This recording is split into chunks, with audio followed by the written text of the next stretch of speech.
Chapter 12:18. The cold wind whistled, carrying snowflakes as if it wanted to cover everything. The two men facing each other on the snowy mountain were like two statues, motionless.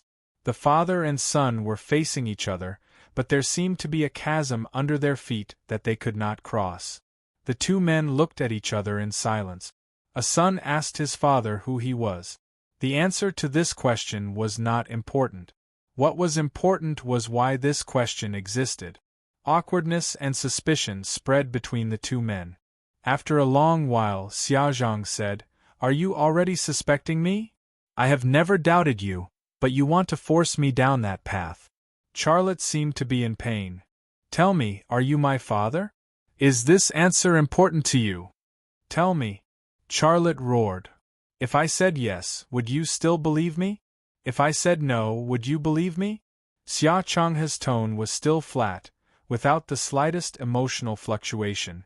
This answer was obviously not what Charlotte wanted, but if Xia Changhe gave him an answer that he was afraid of, how should he face it?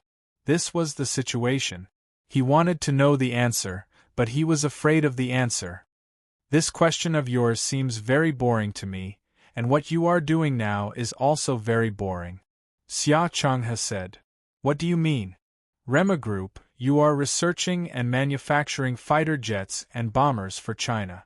Do you think you can change the fate of the world by creating the most advanced fighter jets and bombers?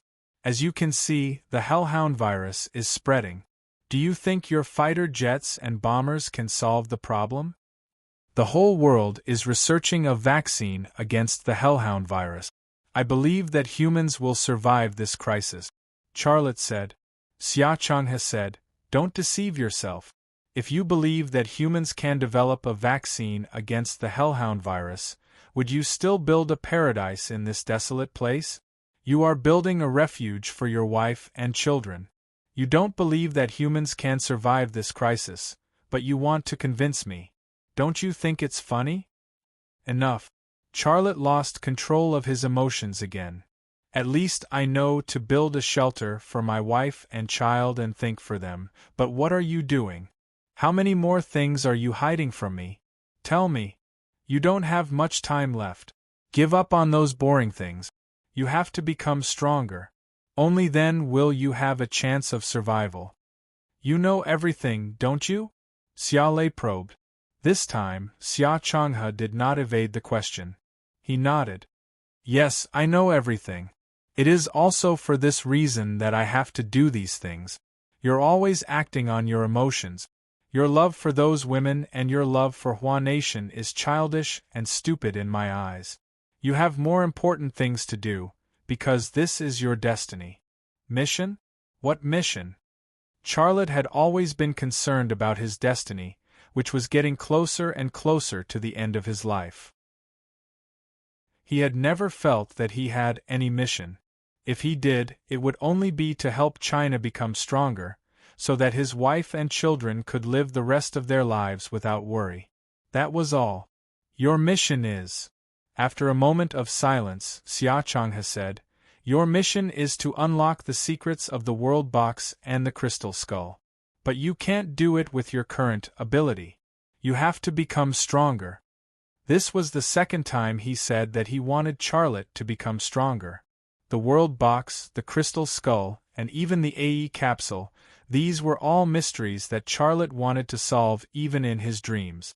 But he had chased after them for so many years and sacrificed so much, until now, there was not a single valuable clue. Solving these mysteries was easier said than done. Is solving the mysteries of the World Box and the Crystal Skull my mission? Charlotte smiled bitterly and shook his head. I don't think these are my mission. Are you abandoning your family and children for these? Why are these secrets so important to you? An ordinary person only had a short lifespan of a few decades or 100 years. Were these secrets hidden in the universe or space-time really that important to him? You're still as stubborn as ever. Xia Changhe said coldly. They're important to me for my own reasons. Then tell me your reasons. It's not time yet. When the time comes, you'll know everything. You can hate me now, but one day you'll understand me, and even be grateful to me. Ha ha! Charlotte laughed, but in his heart, he wanted to cry. His father always avoided his key questions and didn't tell him the truth. Is this the kind of vigilance a father should have with his son? Enough. You can choose not to believe me, you can even hate me, but you can't not believe me. Xia Changhe shouted at Charlotte. Tonight, I want you to give up those boring people and your career, and do the right thing. You want me to give up my wife and children and Rema Group? Yes, this is why I asked you to come here. Leave your wife and children and your Rema Group. Your wife and children can live well without you. You've laid the foundation for Rema Group, and it will continue to grow. As for your motherland, whether it lives or dies, I'm not important to you at all. Give up, my son. Become stronger, accept your fate and complete your mission, Xia Changhe said emotionally. You can go and do what you like. Charlotte calmed down. I can't give up the people you want me to give up. My love for my motherland is beyond your imagination. You can choose not to understand me, and in fact, I don't expect you to understand me. You've seen me, and you've said what you wanted to say. So, let's part ways here. Xia Changhe looked at Charlotte. His eyes were cold, and there was a hint of anger. Charlotte smiled bitterly and said, Dad, no matter what you have done, and no matter what secrets you hide in your heart, I want to tell you that in my heart, you are always my father. I also want to tell you that Xia Shui will get married on the first day of the first month. If you still recognize me as your son and your daughter, Xia Shui, you will come back to attend her wedding. If you don't recognize me as your son and daughter, then don't come back. Charlotte, I know it's hard for me to convince you. I promise you, when Xia Shui gets married, I will come back to attend her wedding, and then see my grandchildren. Xia Changhe seemed to be a little older, and his face was full of exhaustion. Will you really come back? Charlotte had some feelings of disbelief in his heart. Xia Changhe said, Why don't you believe me? I said that I will come back to attend Xia Shui's wedding. I will definitely come back to attend Xia Shui's wedding. I have missed your wedding. I don't want to miss Xia Shui's. He squeezed out a smile at the corner of his mouth. Also, I already have 2 grandchildren. I actually want to see them. Charlotte's heart was apologetic. I'm sorry, Dad. I shouldn't have said that to you. Don't say it. Xia Changhe walked to Charlotte. He threw away the light sniper rifle in his hand and opened his arms to embrace Charlotte into his chest. Charlotte had been waiting for this father's hug for a long time. No matter what Xia Changhe did, and no matter how many things Xia Changhe hid from him, he had forgiven him at this moment. After all, his father was his father. He was the person who gave birth to him and raised him. Could he really hate him? No. But just as he was immersed in the joy of the return of fatherly love, he suddenly felt a sharp pain in his thigh. He pushed Xia Changhe away, and then he was horrified to find that there was a saber in his thigh. The saber was so deep that it went straight to the handle. But what made him more afraid was not the knife wound, but that the saber was a specially made saber. There was no blood groove in the middle, but a hollow thruster. When Xia Changhe stabbed this specially made saber into his thigh, he didn't know what kind of liquid was pushed into his thigh. Father, the saber that was stabbed into his thigh, Charlotte's heart was broken. Xia Changhe suddenly kicked Charlotte's lower abdomen. Charlotte didn't have any reaction at all. Under Xia Changhe's heavy kick, his body flew up from the ground. He flew for almost 10 meters before falling down and smashing into the snow. His blood dyed the snow red. It was so eye-catching and shocking. He lay on the snow. The night sky was dark, the cold wind was whistling, and snowflakes fell from the sky. His skin that had lost its temperature couldn't melt them. Get up! Xia Changhe shouted from Charlotte, Kill me! Charlotte lay motionless on the snow. How could the injury on his body compare to the injury on his heart? Xia Changhe's saber and kick had pierced and broken his heart. Don't you want to protect your wife and child? Get up! Xia Changhe crazily roared, stand up and kill me! If you don't stand up, your wife and child will die. Your wife and child will die. These words were like a rope that pulled Charlotte up from the snow. He pulled out the viper pistol from his waist and aimed it at Xia Changhe. However, it was easy to aim the gun at Xia Changhe, but it was difficult to pull the trigger. He felt as if there was a big stone that weighed 1,000 pounds on his finger, and he couldn't pull it at all. Can't do it? Xia Changhe's voice was very cold. You only have one way to go. Kill me. Don't force me. Charlotte roared, who are you? The answer was already decided. No father would use a knife on his son. However, he still wanted to hear it from Xia Changhe's mouth. There was still a glimmer of hope in his heart. Xia Changhe pointed at the saber on Charlotte's thigh. Do you know what's hidden in that saber? Charlotte subconsciously looked at the saber on his thigh and felt a burning pain from the wound. It's the blood of someone infected with the Cerberus virus. You've been infected, Xia Changhe said. Boom. Charlotte's brain roared, and his eyes felt a little dizzy. It wasn't because of the wound on his thigh, nor was it because of the blood of someone infected with the Cerberus virus hidden in the saber, but his father actually treated him like this. Xia Changhe coldly said, I know you've been to India. You've entered the slums where the Cerberus virus broke out. You've also entered the Green Algae Company's laboratory, but you haven't been infected with the Cerberus virus. Your body has a strong immunity, but your immune system can't kill so much Cerberus virus. If you want to live, you only have one way to go, and that is to eat. Chapter 12:19. Eating. The food that Xia Changhe was referring to was clearly not rice or vegetables, but a living human's brain. Zhu Xianyue had also mentioned this request to Charlotte before. When Zhu Xianyue made such a suggestion to Charlotte, Charlotte did not find it strange at all. He also did not feel anything special about it. However, for such words to come out from Xia Changhe's mouth, especially after stabbing him and injecting him with the Cerberus virus, Chen Xiaoyan's heart was like dead ashes. There was no greater sorrow than a dead heart. At that moment, Charlotte's heart was more or less dead. He looked at Xia Changhe, speechless. Those questions, those answers, they were no longer important. Xia Changhe looked straight into Charlotte's eyes. Your body needs more energy. You could have become stronger through eating, but you would rather starve than eat. Instead, you eat those disgusting energy bars. Your deadline is coming. Given your current state, how can you make it through the final stage? You really do know everything. Are you my father or not? If not, who are you? Charlotte's eyes turned cold.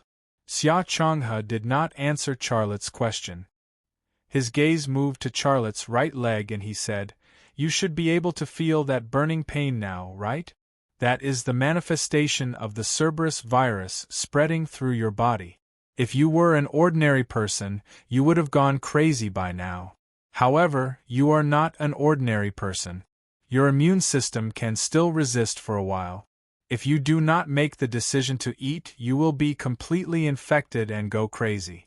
When that happens, you will still have to eat. Furthermore, you will have to eat with your teeth. Why are you doing this to me? In order to make you stronger. Xia Changhe raised his hand and pointed at the unconscious Yelena. Go. Eat the energy in her brain. If you are unwilling to start, I will help you. Bang bang bang.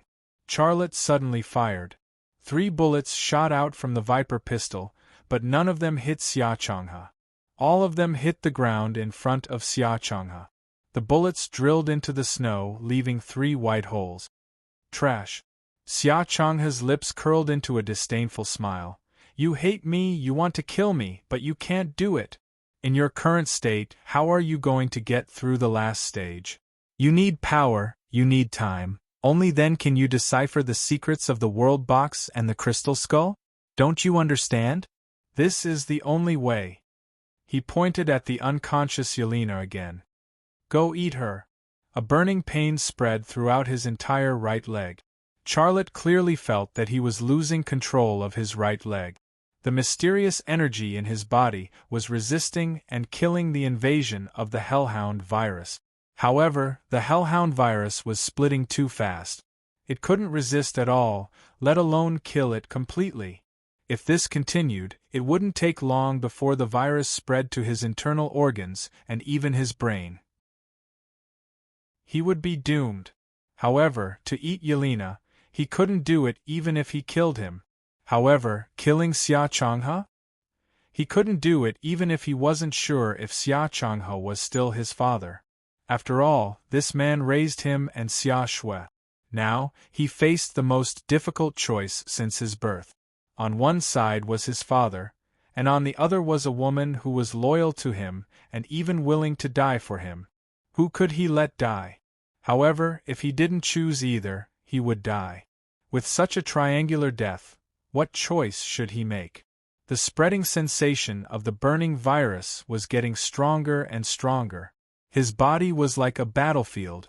On one side was the mysterious energy in his body, and on the other side was the Hellhound virus.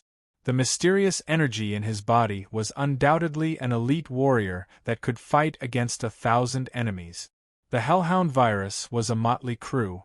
However, the former's number was too small, while the latter was constantly splitting and multiplying. With an overwhelming numerical advantage, it charged at the mysterious energy's front line. As the battle continued, the mysterious energy's consumption was getting more and more serious.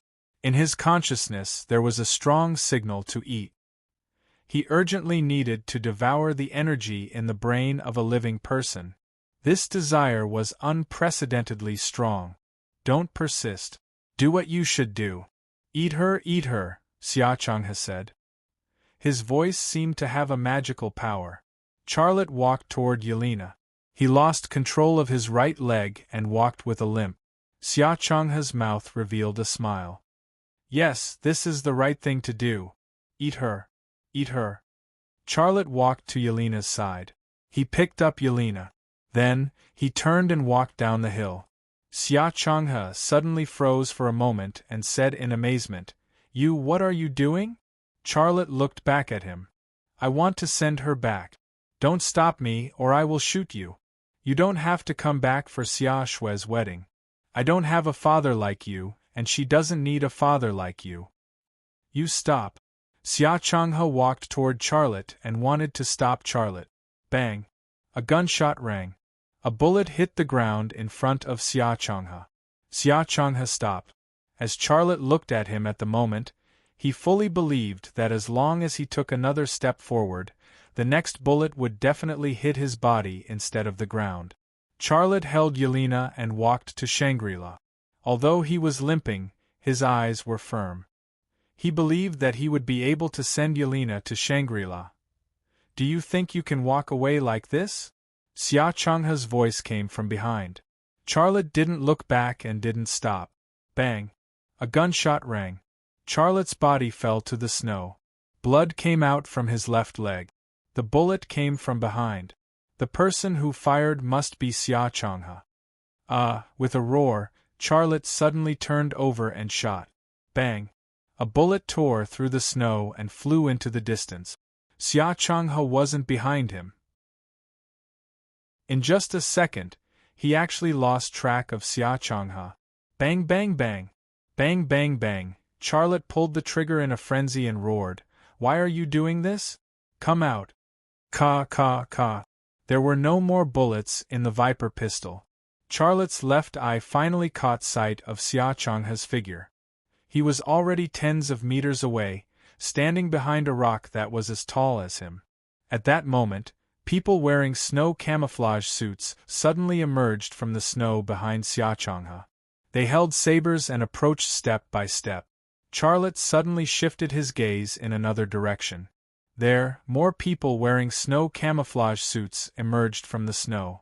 It wasn't just from these two directions. There were also people wearing snow camouflage suits emerging from the snow from the other two directions. For a moment, These people were like bamboo shoots in the snow, densely surrounding him and Yelena. Charlotte's gaze suddenly shifted to the place where he had put down his equipment bag. Then, his heart turned cold. When Xia Changhe left, he had taken his equipment bag. Without the gun in the equipment bag, the Viper pistol in his hand was out of bullet. The encirclement was shrinking. This was a hopeless situation. Charlotte put Yelena down. He pulled out the saber from its sheath and held it in his hand. Live or die? Do you know what to do? Xia Changhe's voice came through the snow, and it was colder than ice and snow. 70 to 80 people wearing snow camouflage suits suddenly charged toward Charlotte and Yelena. The sabers in their hands flashed with a cold light. Their eyes were empty and filled with killing intent. Just from their eyes, Charlotte could tell that these people had been hypnotized. They had no idea what they were doing.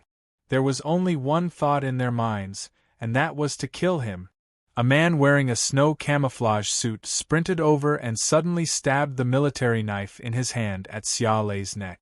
Charlotte dodged to the side and stabbed the first attacker in the heart. Blood splattered and scattered on his face and body. The desire to eat in his brain was like a shark that had smelled blood. It suddenly surged up. As one of the attackers fell, more of them swarmed forward. They were hypnotized and had no fear. No matter how fast and fierce Charlotte's saber was, they did not retreat or hesitate. An attacker pounced toward Yelena, who was lying on the ground. Charlotte's heart burned with a monstrous rage. He punched away an attacker who was entangled with him and pounced to the side. Before the attacker could stab the saber toward Yelena, he stabbed his saber into his eye. The battle had just begun. The saber flashed and corpses lay on the snow. Charlotte's body was covered in blood. The place where the battle took place was also dyed red. This place was like a blood pool in hell. You won't be able to hold on for long. They are special forces. They only have one thought in their minds, and that is to kill you and Yelena. Don't you want to protect Yelena? Then eat these special forces. Otherwise, you and Yelena will die here. Xia Changhe's voice came. Shut up! Charlotte roared. He swung his right arm, and the saber in his hand cut open the throat of a Special Forces soldier. He was already in a killing frenzy. But at this moment, a military knife slashed open his back.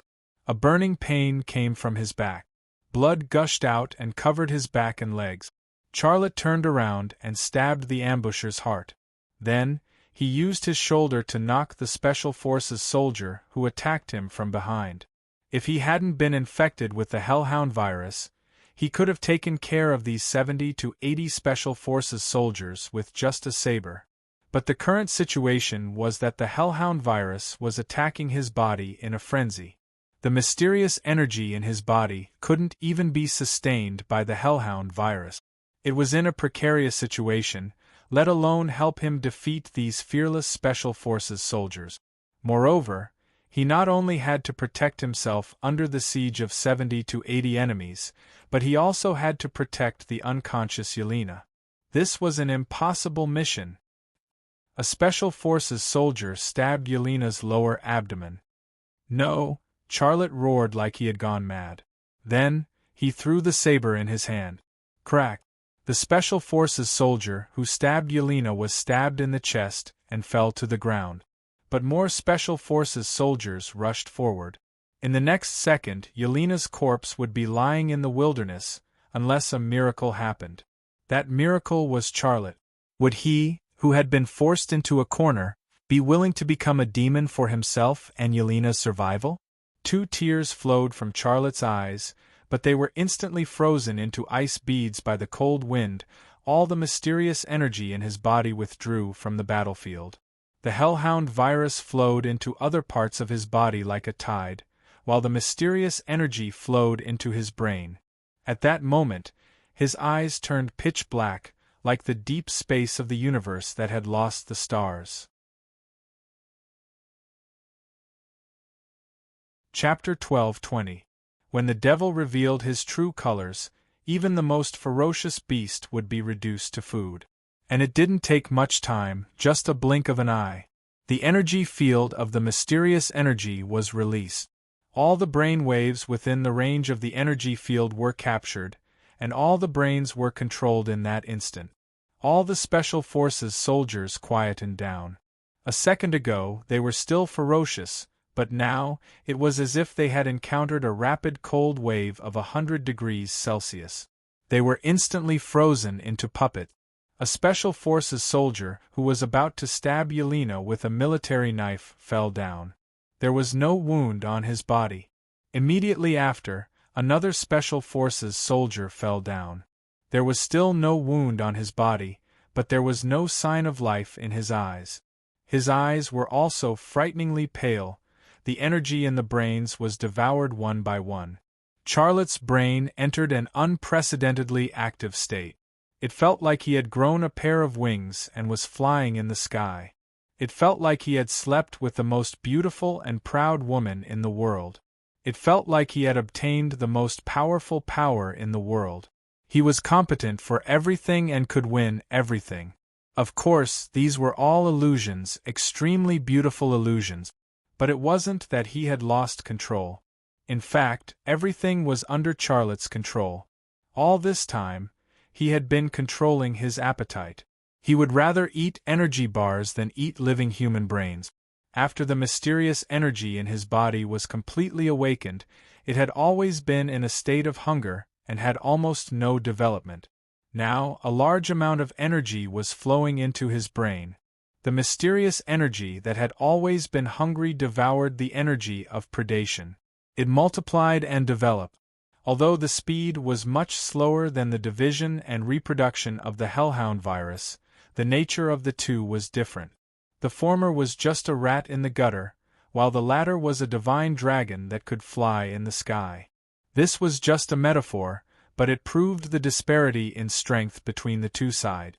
While Charlotte was eating, something that had suddenly become strong and powerful began to counterattack the hellhound virus in his body. In his body, the places that had been attacked by the hellhound virus were recovered. The last Special Forces soldier also fell. The ground was covered with corpses and blood. The cold wind was still raging, wanting to take away all warmth and freeze everything. The corpses on the ground quickly hardened. The blood also turned into red ice and was quickly covered by snowflake. However, Charlotte became the most unique existence. His clothes were thin, and his body was bathed in blood. However, the cold wind and ice and snow could not take away the warmth from his body, because he had no warmth to begin with. The snowflakes dancing in the cold wind could not even get close to him. His energy field was like an eggshell protecting him. Before this, his energy field was so weak that it was almost undetectable. The existence of everything had energy, and the conversion of matter would consume energy and generate energy at the same time. Energy was everywhere. The only difference was its nature, the difference between the strong and the weak. However, Charlotte's energy field did not belong to this world. It had an inexplicable mystery. In fact, compared to the secrets of the World Box and the Crystal Skull, Charlotte was more interested in unraveling the secrets of the AE capsule and the mysterious energy in his body, because this was closely related to him. Where did the amber containing the AE capsule powder that was dug out from the pyramid in the belly of Jerusalem come from? What was that powerful and mysterious energy in his body? Perhaps there was no answer in this world. For a long time, Charlotte thought that the prehistoric one and Zhu Xianwei knew the answer. However, after what happened tonight, he began to doubt this. Let's not talk about whether Pops was his father or not. Based on the fact that Pops had the same immunity to the mysterious energy as Kirsten, Pops had to be related to either the prehistoric one or Zhu Xianwei. For the time being, if Pops was determined to be the prehistoric one or Zhu Xuanyue's subordinate, then everything he had experienced was a scam to force him to this point today. Before this, Pops had said in his excited state that his mission was to crack the secrets of the World Box and the Crystal Skull, and that this was very important to the prehistoric one and Zhu Xianwei. Hypothetically, if the prehistoric Wen and Zhu Xianwei knew the secrets of the world box and the crystal skull, then how could there be what he had experienced and what was happening in front of him?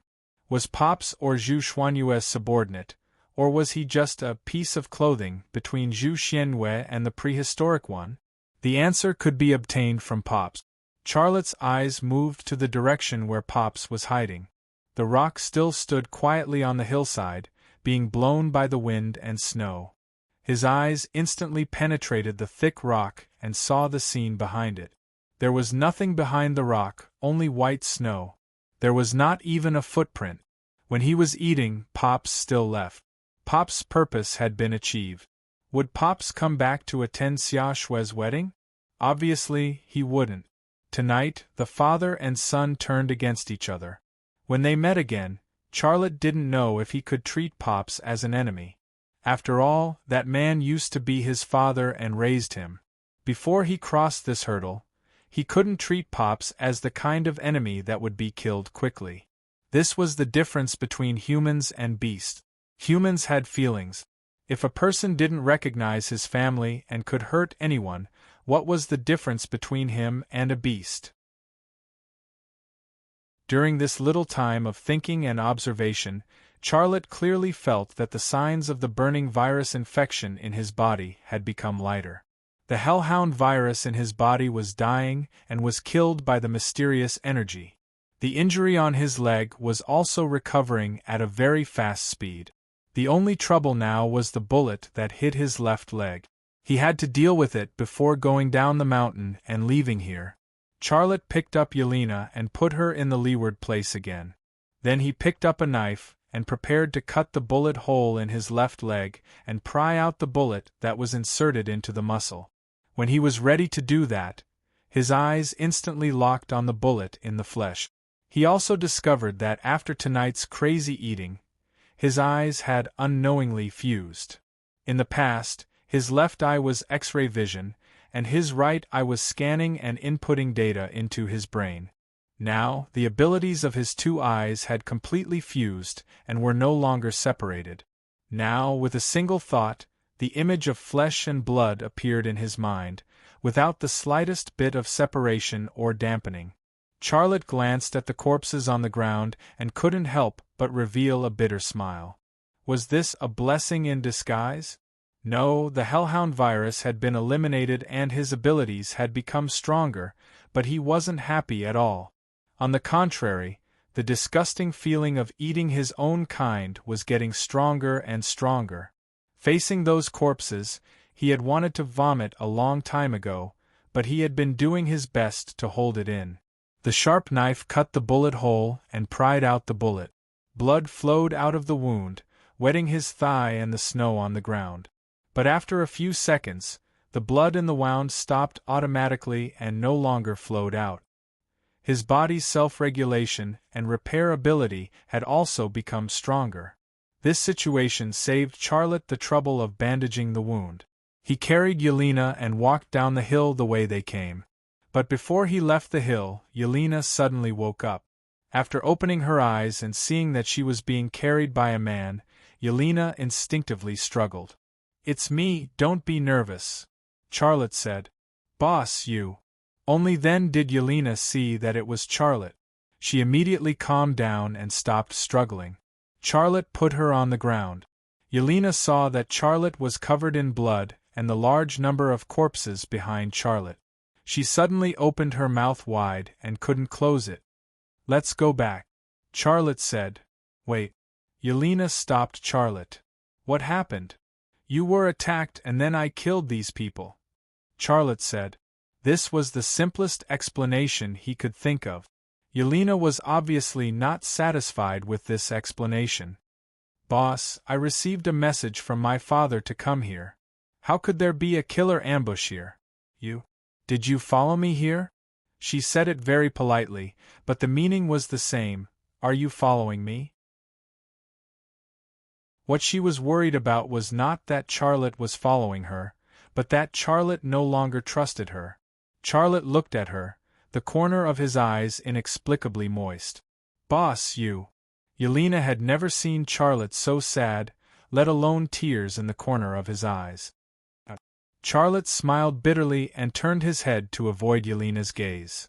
I did follow you here, but I didn't do this to target you. I just wanted to see my father. He didn't want to see me, but wanted to see you. This is strange, right? Yelena looked at the corpses again. He wants to kill me? Why? Charlotte couldn't tell her the truth. He said, I don't know, but this is a trap. I saw him, and he has changed. He is no longer my father. In the future, no matter what signal you receive from him, don't respond. Avoid him if you can. Otherwise, you will die. I don't understand. Do you believe me? Charlotte's gaze moved to Yelena's face. Yelena was stunned for a long time before saying, Boss, is this true? Of course it wasn't true, but Charlotte nodded. If you believe me, then this is true. If you don't believe me, then this is fake. Of course I believe you, Yelena said. She paused for a moment and then said, But I still don't understand why my father did this. He adopted me, taught me a lot of things, and did whatever he asked me to do. Why would he want to kill me? Charlotte held Yelena's shoulder. Don't think about it. It's better not to understand some things. He is my father, and I am the one who should suffer. Do you see the injuries on my legs? He pointed to the right leg that was stabbed by a knife and the left leg that was shot. These were given to me by him before I fought those guys. He actually did this to you? But you, with your legs injured, actually. Yelena looked at the 70 or 80 corpses, her face aghast. Don't think about it. Let's go. I promise you, if I find the answer one day, I will tell you. Charlotte said and then walked down the hill. Although the injuries on his legs recovered quickly, they were not completely healed. He still walked with a slight limp. Yelena caught up with Charlotte's footsteps and reached out to support Charlotte's right arm. Let me help you. Well, I can actually carry you down the hill. Do you need me to carry you? No. Just like this. I'm fine. I can still walk. Although Charlotte's pace was a little limp, it was still very stable. Moreover, his recovery speed was very fast, so it was not a problem for him to go down the hill. The snow was still falling, and the corpses lying on the ground were gradually covered by the snow. Just as Charlotte and Yelena disappeared into the snow, a man appeared on the battlefield. He looked in the direction that Charlotte and Yelena had left and smiled. It has finally begun.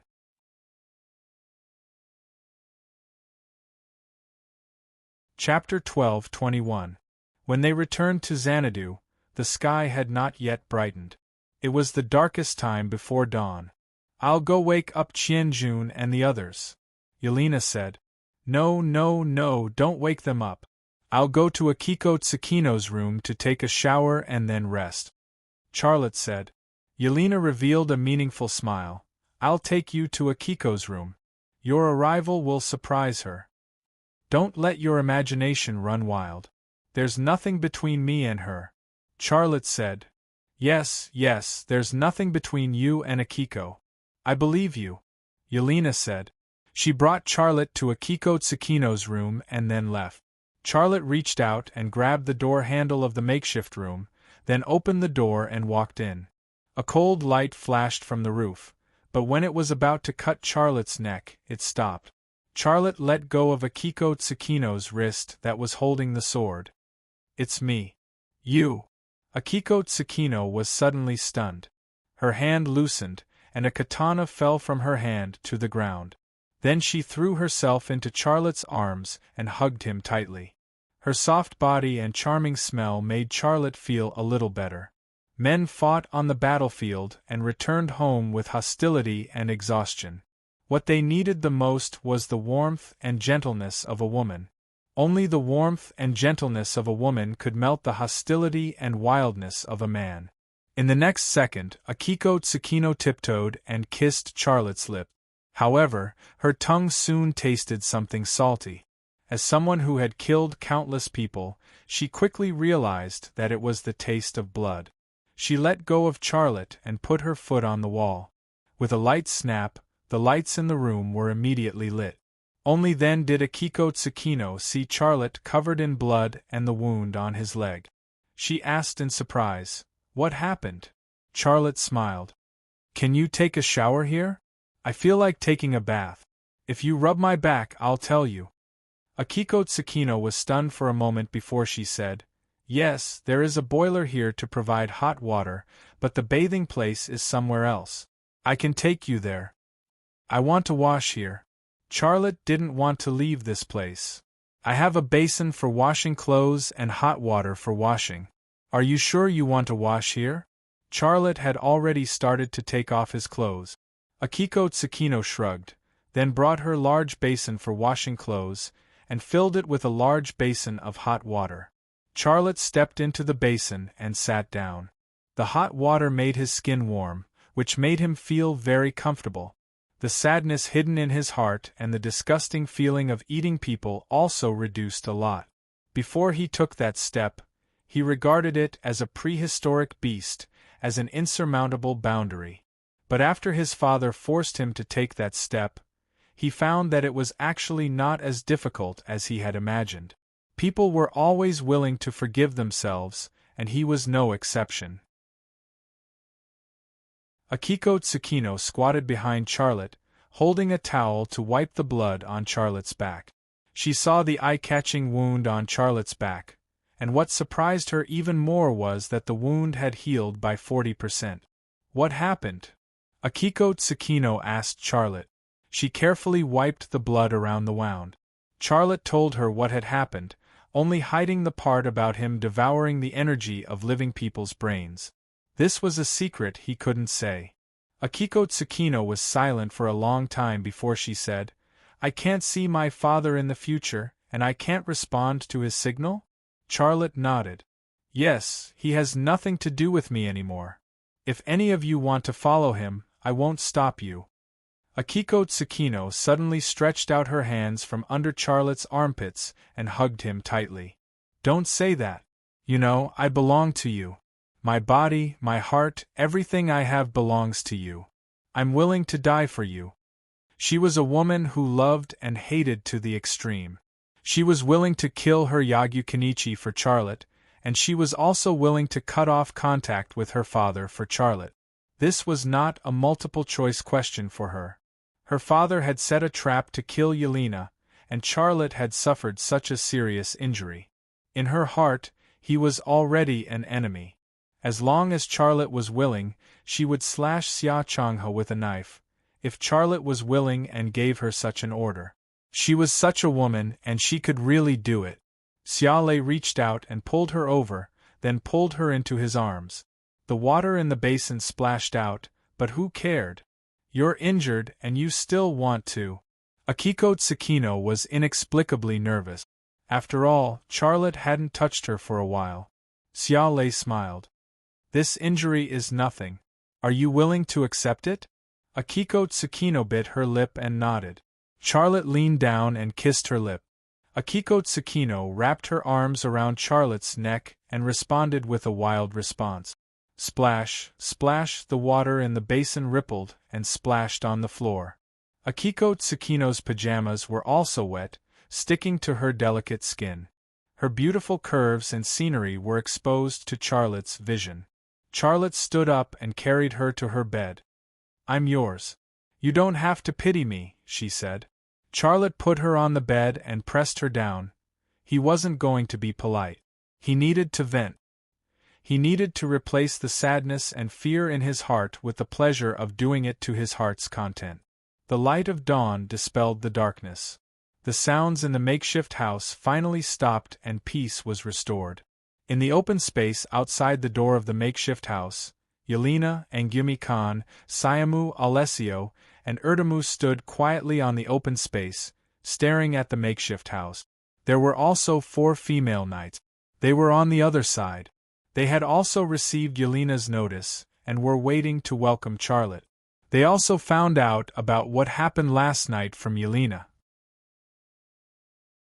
They were originally full of worry, but when they heard Akiko Tsukino's exaggerated voice coming from the makeshift house, they understood that their worries were unnecessary. "Isn't this too exaggerated?"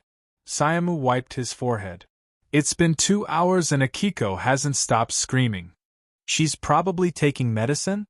Angumi-kan said. Yelena slapped the back of the Indian man's head.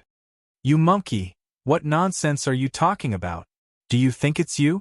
Angumi-kan had an awkward look on his face. Darling, there are so many people, how did you? Laughter rang out. It gave people the feeling that nothing serious had happened last night. It was just a normal day. This wasn't some uninhabited paradise, but Peace Residence. They were chatting and joking in the courtyard of Peace Residence. In fact, they were already used to the days without Xia Changha. They had a leader, and that was Charlotte. On the other side, the 4 female knights were also chatting. That Japanese woman is so coquettish. She's screaming so loudly, as if she's afraid that others can't hear her. Stella said, frowning. Teresa said with a smile, Are you jealous? Or are you angry that you're not the one sleeping with Holy Thunder? Stella rolled her eyes at Teresa. I'll sleep with him. What's there to be afraid of? Everything I have belongs to him. If he wants it, I'll give it to him. Giovanna drew a cross in front of her chest.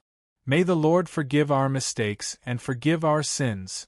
The door of the makeshift house opened.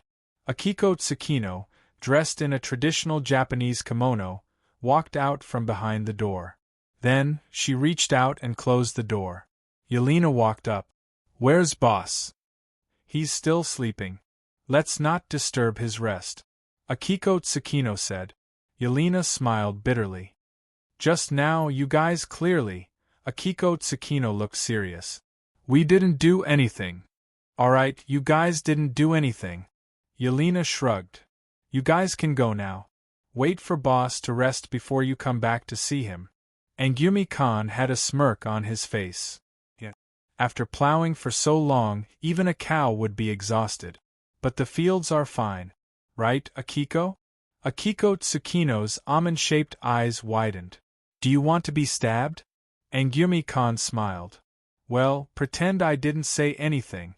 Just then, Charlotte opened the door and walked out of the makeshift house.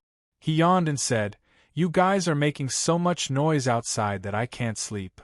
In fact, he hadn't slept at all. He had asked Akiko Tsukino to come out first instead of Akiko Tsukino because he had seen the members of the Zodiac Squad and the 4 female knights waiting for him outside. If he had come out with Akiko Tsukino, it would have been a little awkward. That was why he had waited until now. The members of the Zodiac Squad and the 4 female knights went up to greet him. Everyone looked at Xia Lei with concern in their eyes. How are your injuries? Qian Jun asked. Charlotte said, I'm fine. It's just a minor injury. Giovanna said with concern, You say it's a minor injury? I heard from Yelena that you were shot in the leg and stabbed. How could such a serious injury be a minor injury? Rosa also came over. How about I take you to the infirmary? I'll help you deal with it. Charlotte jumped twice and then said with a smile, Do I look like someone who's injured? I'm fine. Don't worry about my injuries. The group of people looked at Charlotte dumbfounded. He had been shot and stabbed. Not only did he have sex with Akiko Tsukino for half a night, but he had also recovered from his injuries. Was this something a human could do? It was hard for the members of the Zodiac Squad to understand, but it was easy for the 4 female knights. In their hearts, Charlotte was the Holy Thunder, a godlike existence. I believe you have heard from Yelena what happened. After hesitating for a moment, Charlotte said, My father is no longer the father he used to be. There are too many unexplainable things about him. But I know that you are all indebted to him. I have no right to ask you to be enemies with him. If any of you want to leave here and find my father, I won't stop you. Erdemo laughed dryly. We've waited for you for so long, and this is what you're telling us? Yeah, I don't like what you're saying, Sayama said. Alessio also said, If you want us to make a choice between you and Dad, well, I choose you. Qian Jun came over and patted Charlotte on the shoulder. He gave me up and let me suffer inhuman torture in Guantanamo Bay and Mossad's secret base. If it weren't for you, I would still be tortured in that dark place. If you want me to choose, I still choose you. He wanted to kill me. I choose you. Yelena didn't need any reason. Charlotte smiled. Let's forget about this matter. Don't contact him again. This place is our new home. I'll stay here for a few days and build it with you. Okay. Stay here for a few more days. Akiko Tsukino was the happiest one. And Gyumi-kan said, Boss, I still have a few Viagra. I'll give them all to you later. Charlotte.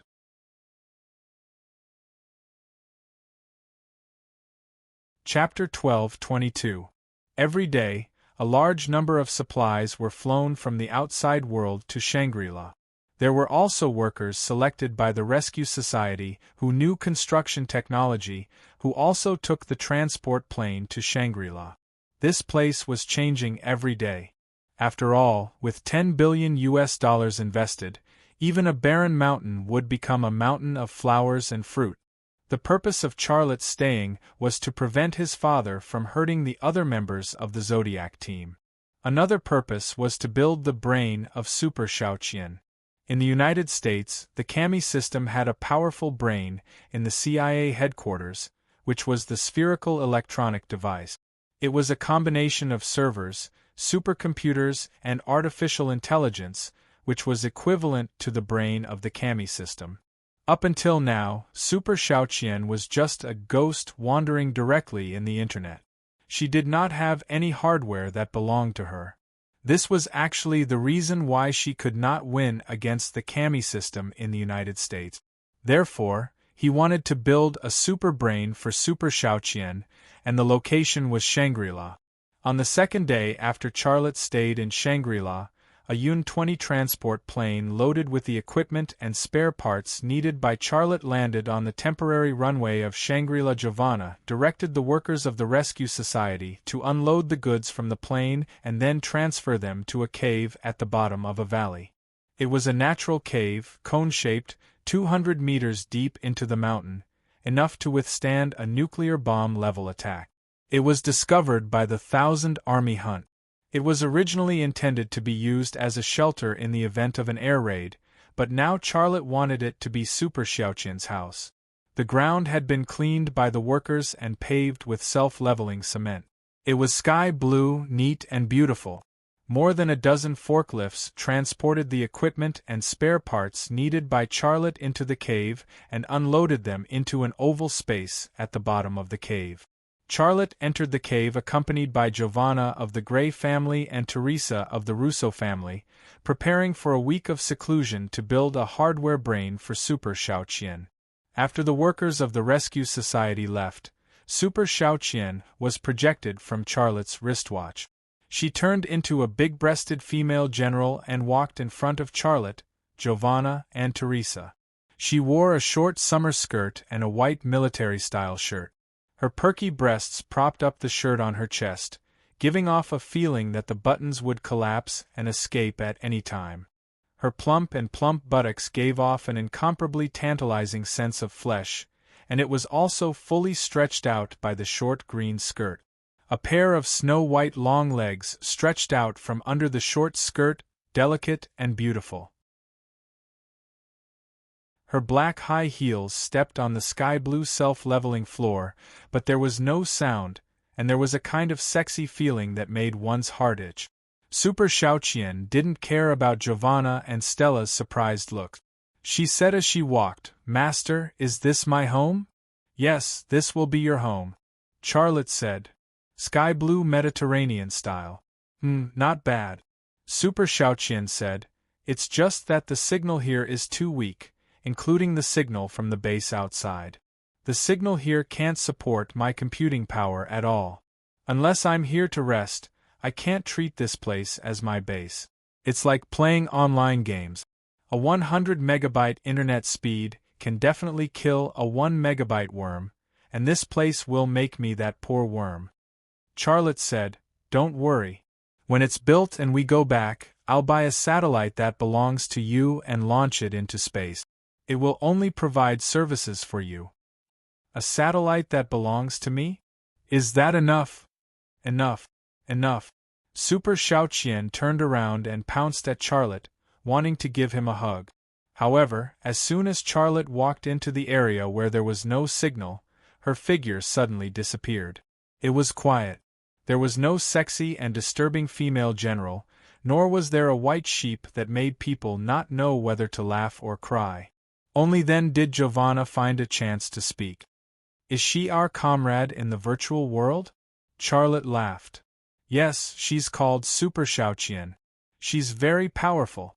The money to build this base was all earned by her from the stock market. Wow! Then I'll have to please her in the future. Stella's eyes lit up. Do you need money? I can give it to you, Charlotte said. A man giving money to a woman for no reason.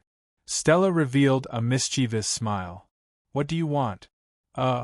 Charlotte didn't know what to say. It was actually very comfortable to be flirted with by a woman like Stella. Holy thunder, do you have any thoughts about the girl from the Russo family? Giovanna said with a smile. She didn't mention the girl from the Gray family, but her eyes were full of that kind of flirting. After the girl from the Russo family flirted with him, the girl from the Gray family came to flirt with him. No matter how comfortable it was, it would become a headache.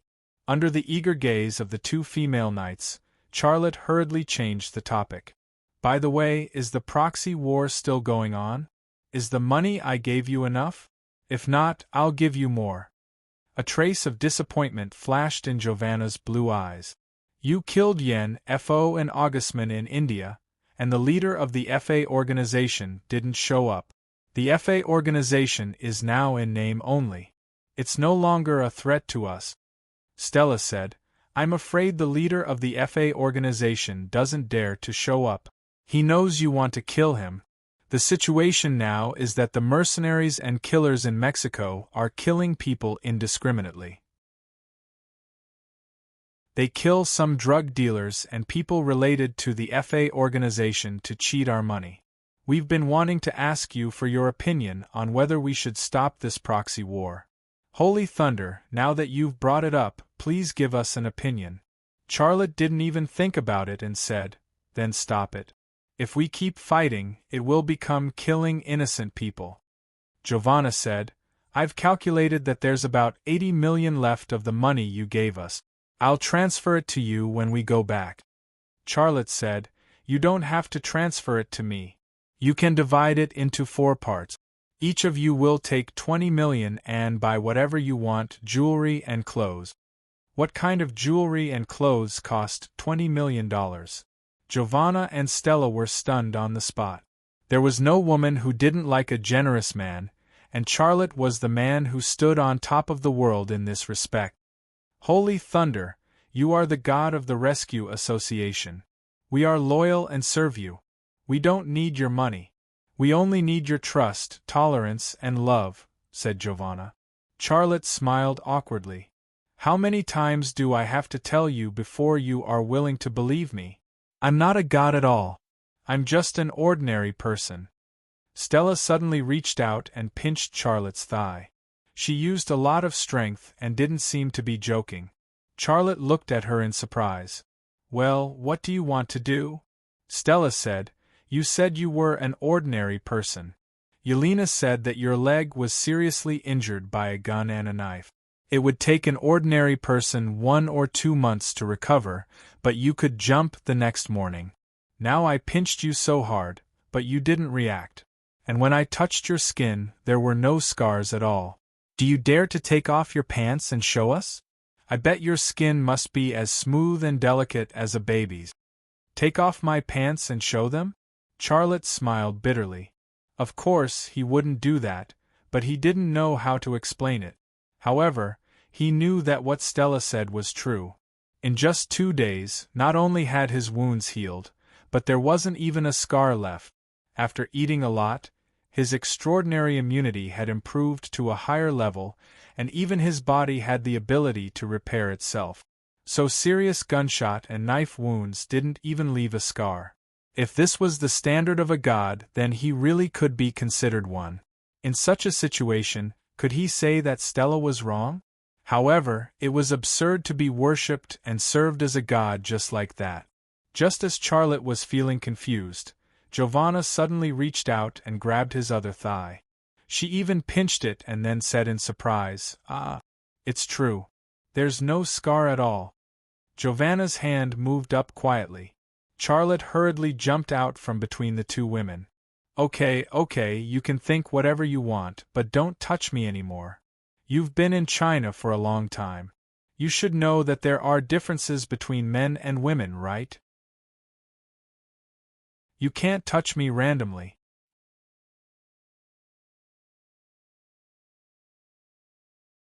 Chapter 12:23.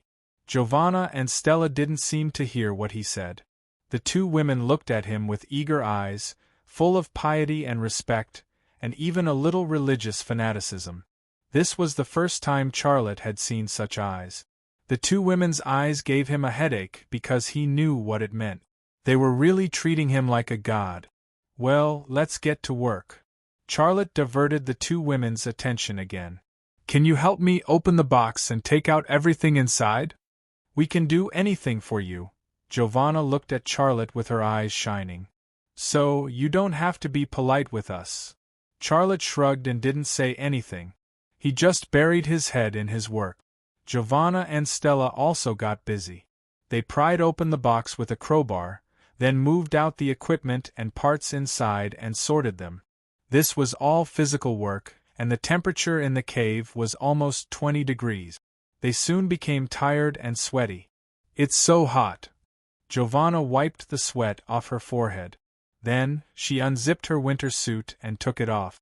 She only had a coffee-colored fleece under her winter coat, but the moment she took off her winter coat, she also took off her fleece, leaving only a purple bra on her upper body.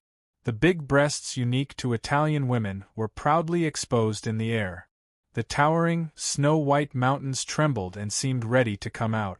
Charlotte didn't know where to put his eyes. Giovanna's action seemed to give Stella a positive signal. She also took off her winter coat and fleece, only wearing a bra to work. Her breasts were also Italian-branded breasts. They were as firm and plump as Giovanna's, and people couldn't help but take a few more glances. Xiaolei didn't know where to look when there was only Giovanna. Now that there was Stella, the two women's 4 plump breasts were swaying in front of his eyes. The snow-white abdomen with a hint of abdominal muscles and the full and perky buttocks that were unique to European women wrapped in winter pants made him even more unsure of where to look. He asked the two women to come over to help him, but he didn't expect that the two women were men who would give him trouble. They treat me as a god, and they even took off their clothes. Do they want to dedicate themselves to them? Charlotte stammered in his heart. The answer was obvious, because these female knights used to be the Holy Virgin of the Knights' Hospital, and they swore to serve God. They had become Charlotte's knights, and they had to serve Charlotte for the rest of their lives. Their bodies and souls were destined to belong to Charlotte when they decided to follow and serve Charlotte. Only Charlotte could touch them. If Charlotte didn't touch them for the rest of his life, they would be the Holy Virgin for the rest of their lives. The women from the Grey and Russo families were still so young. How could they endure the loneliness? Charlotte was busy with work in the capital, and he had 5 wives after he returned to Ping An residence. They had no chance at all. Since Xiaolei was here, they had a chance. How could they be so stupid as to do nothing and miss this chance? Charlotte knew what the 4 female knights were thinking, or rather, scheming, but he didn't want to face it because of his own reasons. Therefore, even though the beauty was tempting, Charlotte still controlled the desire in his body and buried his head in work. It's so hot, holy thunder. Can I take off my pants too? My legs are drenched in sweat. Stella said. Charlotte was speechless. Fortunately, she said her legs were drenched in sweat. If she said something else was drenched in sweat, the problem would be complicated.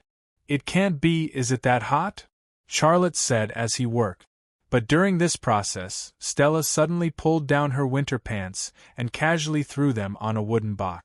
A pair of snow-white long legs were exposed to the air, and there was a white key piece of cloth. Her plump but bulged out the cloth, and the shape under the cloth was mature and alluring.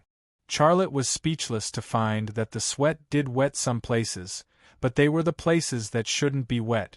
The marks there made him fantasize about something that he shouldn't have. This also caused the large part of him that he worked so hard to suppress to completely awaken and continue to move. Just now, Giovanna gave Stella a signal, and now Stella gave Giovanna an even more positive signal. In the small circle of the 4 female knights, there would be a response if there was a signal. Therefore, 3 seconds later, Giovanna pulled down her winter pants, leaving only a pink key piece of cloth. Another large white ball with an Italian brand appeared out of thin air. The fabric was so tight that it could not be any smaller or narrower. The lines outlined by the cloth were round and plump, and the shape hidden in the cloth was revealed. It was more mature, sexier, and more alluring. Charlotte didn't pay attention, and the knife in his hand stabbed into the web between his thumb and index finger. The 2 women let out an exaggerated cry of surprise and quickly walked toward him. "Holy thunder, you're bleeding! Let me help you suck it. My saliva can disinfect it." Charlotte was speechless. The women from the Grey family and the Russo family came over. Giovanna took away the knife in Charlotte's hand, and Stella grabbed Charlotte's hand. Then, she put her cherry lips on Charlotte's web and sucked on the wound like a carp.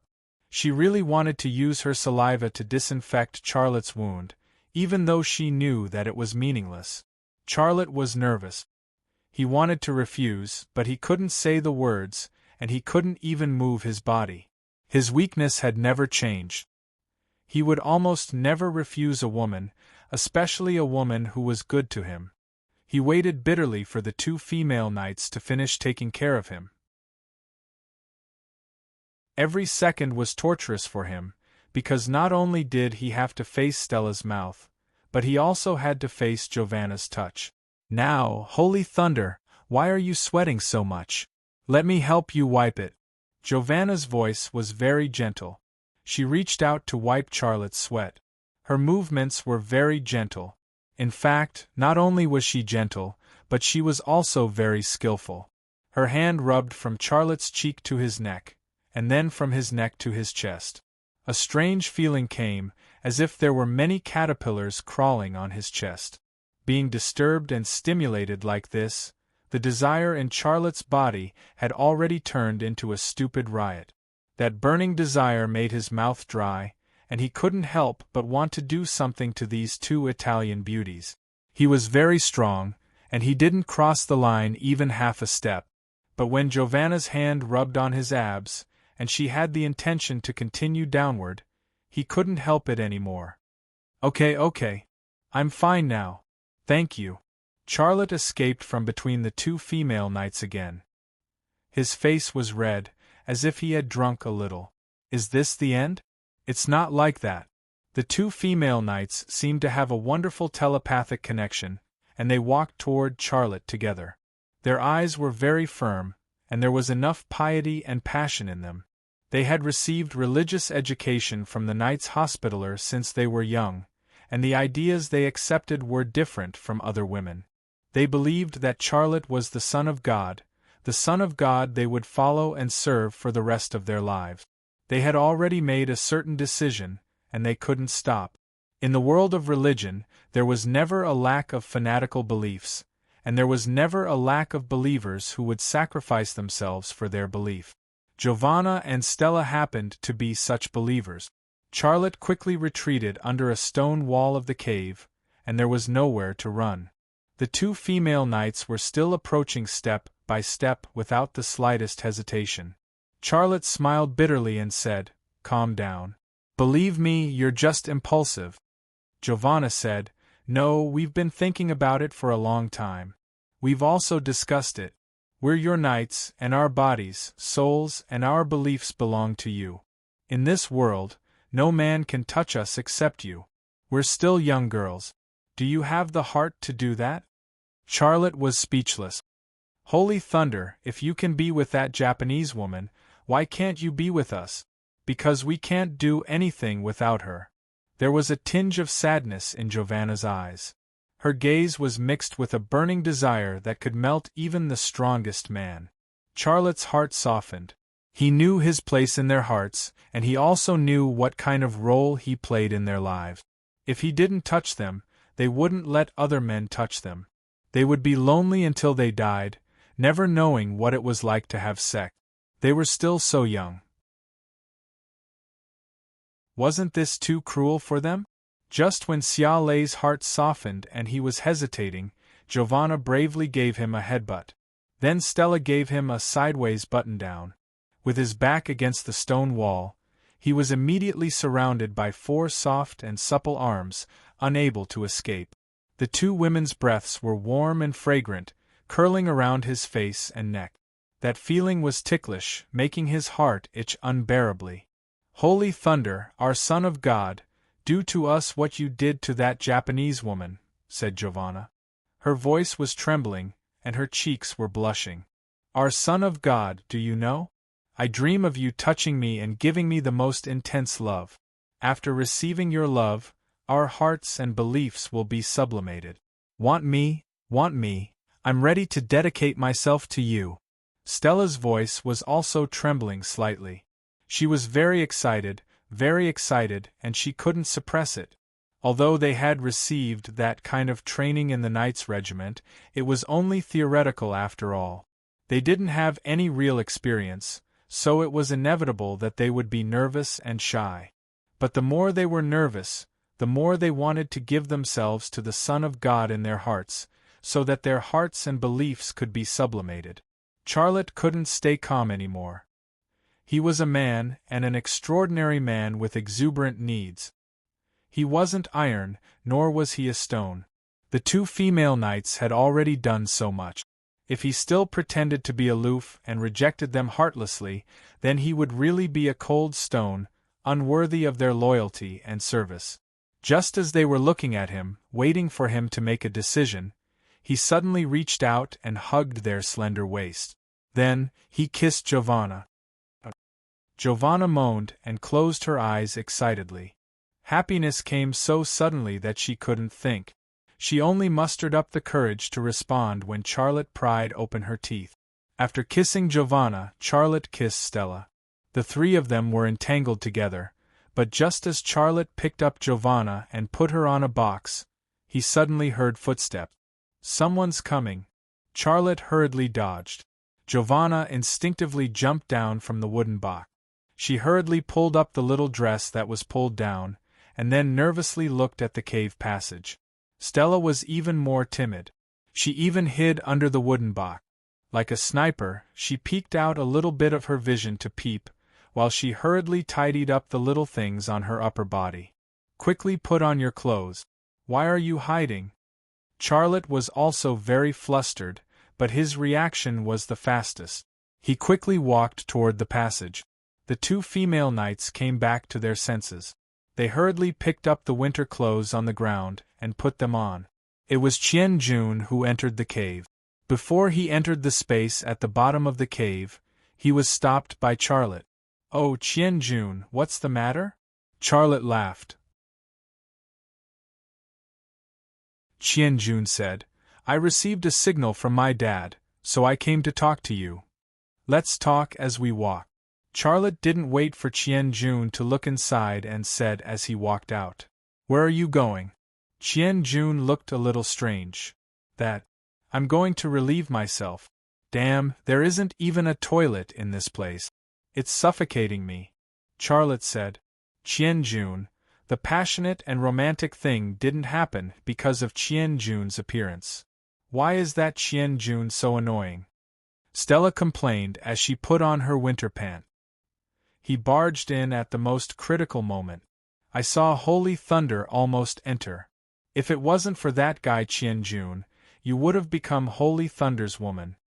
Giovanna's legs inexplicably softened. Her face became even redder. "Don't say any more. I feel terrible right now. I feel worse than you. At least he touched you, but I..." Stella had a disappointed look on her face.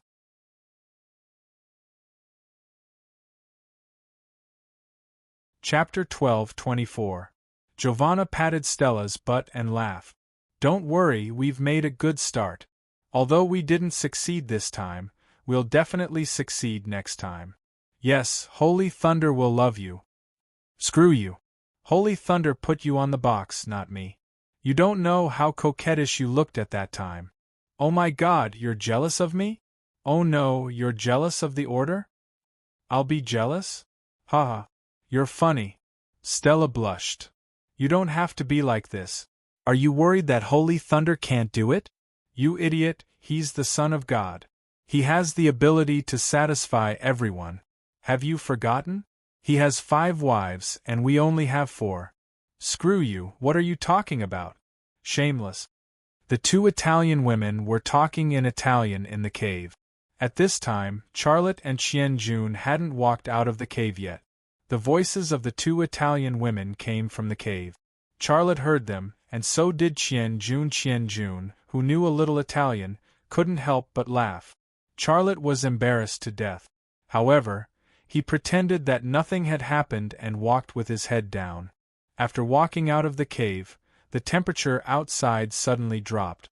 A gust of cold wind blew in his face, and the cold feeling caused the heat in Xia Lei's lower abdomen to subside. Wait for me, I'll go to the bathroom over there. Charlotte walked to the forest next to the cave. Chien-June said with a smile, You really want to go to the bathroom? Of course. Charlotte walked faster into the forest and took out something to water the tree.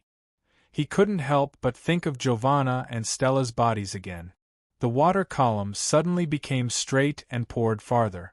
Chien-June came to the outside of the forest. Sorry to disturb you. What are you talking about? It's nothing. Charlotte's voice came from the forest. Ahem, yes. Chien-June cleared his throat. Let's get down to business. Charlotte walked out of the forest. You said you received a signal from Dad. What's going on? Chien-June said, It happened just now. After the patrol, I went back to my room and saw this piece of paper on my bed. He took out a piece of paper from his trouser pocket and handed it to Charlotte. It was a piece of paper, a very ordinary piece of paper. Charlotte opened the letter. There was a simple map drawn on the letter. At first glance, it gave off a very familiar feeling. Then, he realized that the map was actually a map of this area. A route was marked with red lines on the map, and the destination was halfway up a mountain. At the finish line, there was even a skull specially drawn. At the bottom right corner of the map was written, Meet me at 12 p.m. Does this represent death? Chien-June smiled bitterly. He wants to kill me? Why? Charlotte put away the letter. He hasn't left yet. Don't go to see him. I don't know what happened to him, but I know he is very dangerous. Chien-June said, He was able to enter Xanadu without us knowing. He is no longer the father he used to be. Something incredible must have happened to him. Let me go. If he can come in without anyone knowing, he can kill me without anyone knowing. He has such an ability now. I can't hide even if I want to. I want to see him and see what he wants to say to me. If he wants to kill me, then let him kill you. Charlotte was a little angry. Calm down. Don't trust him unreservedly just because he is Dad. Listen to his command. Otherwise, you won't even know how you die. Listen to me and let me deal with this matter. You stay here and protect the base. Chien-June seemed very stubborn. No, I can listen to you for other things, but I want to make my own decision on this matter. I suffered so much when he abandoned me. I want to ask him why he did that. If he wants to kill me, I won't give up. Besides, he is in danger now. It's not safe for you to go. Don't you need a basis to judge whether he is an enemy or a friend? If I can come back alive, then the situation is not the worst. If I die in his hands, then he is an enemy. I have decided. I will set off after dinner. Don't follow me. Let me solve this matter alone. Chien-June said. Charlotte said angrily, Chien-June, why are you so stubborn? That's settled. Chien-June turned around and left. This was the first time that Qian-jun had disobeyed his will. But Charlotte was not really angry with Qian-jun. He was more moved because Qian-jun wanted to use his life to prove whether his father was an enemy or a friend. Qian-jun was the snake of the Zodiac Squad. He was the most cold-blooded and the most powerful one. But that was just his appearance, a shell to protect his inner world. Charlotte could see that Qian-jun was actually a man who could distinguish kindness and grudges clearly. If there was kindness, he would repay it. If there was enmity, he would take revenge. Back then, his father adopted him and nurtured him. This was a huge favor. That was why he became his father's killer and killed for his father. Now, his father suddenly changed. He didn't know who he was and he didn't know if he was an enemy or a friend. How could he not want to investigate clearly? So even though he promised Charlotte not to contact his father, he still changed his mind after receiving his father's message. Actually, Qian-jun didn't have to tell Charlotte and secretly went to see his father. But he came over with a letter and told Charlotte. This was enough to show that he was a man with a magnanimous heart. Watching Qian-jun leave, Charlotte sighed. He had made a decision in his heart. Teresa and Rosa walked over. The two women were wearing thick winter clothes and carrying Gale assault rifles. It was obvious that they had just returned from patrolling. The thick winter clothes didn't affect the curves of their bodies. They still looked beautiful and sexy. If it wasn't for the guns on them and the direction they were coming from, Charlotte would have mistakenly thought that it was Giovanna and Stella. 4 female knights, 2 faces, 2 figures. This was indeed a wonderful thing. But sometimes it could also become a headache. Holy thunder, what are you doing here? Teresa strode over. Aren't you building a brain for that super Xiaoqian? Where are they? Teresa also walked over. Just as Charlotte was about to say that Giovanna and Stella were in the cave, Giovanna and Stella walked out. He said, "They're out. You guys can talk." Holy thunder, where are you going? Giovanna walked over quickly, looking a little anxious. There's still work waiting for you inside. Stella also came over. That's right. We have to hurry. Otherwise, you won't be able to finish your work. If it weren't for Qian-jun, Charlotte would have definitely brought them in to finish their work. But now that something like this had happened, Charlotte wasn't in the mood to do that. But his old problem came up again. He didn't know how to reject Giovanna and Stella.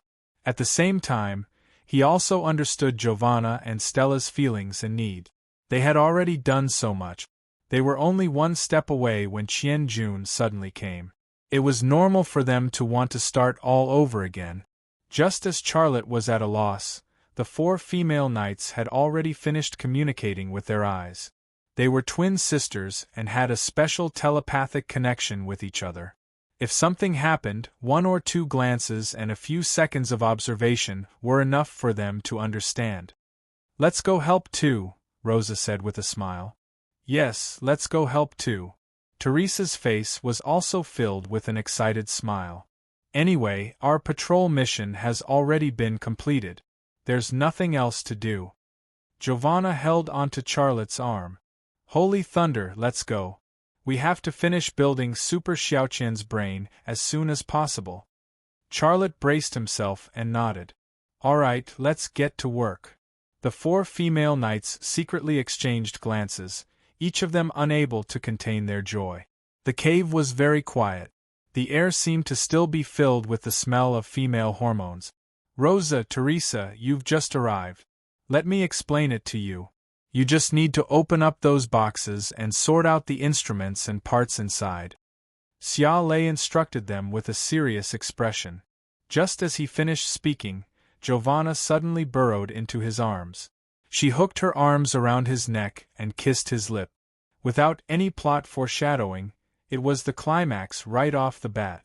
This caught Charlotte unprepared. He appeared to be somewhat flustered.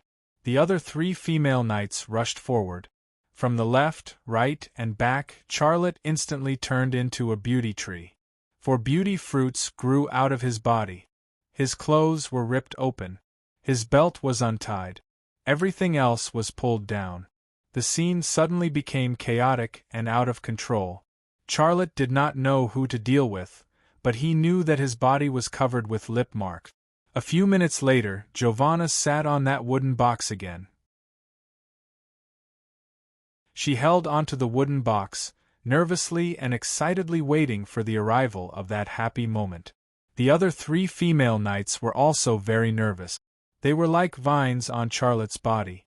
They were also nervously and excitedly waiting for that moment. This was because Charlotte was the Son of God in their hearts. From a certain perspective, what was about to happen to Giovanna was a miracle. They were all fanatical believers. They loved miracles. Beep beep, beep beep. The horn of a loading truck suddenly sounded from the cave's passageway. There was also the sound of footsteps. The footsteps of a large group of people. The scene of anticipating a miracle suddenly turned into panic. Giovanna wanted to die.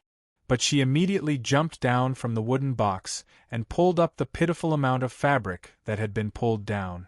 The other 3 female knights also quickly put on their clothes. Their movements were as agile as a well-trained firefighter. A loading truck drove into the cave. Behind it was a large group of mechanics from the Rescue Association.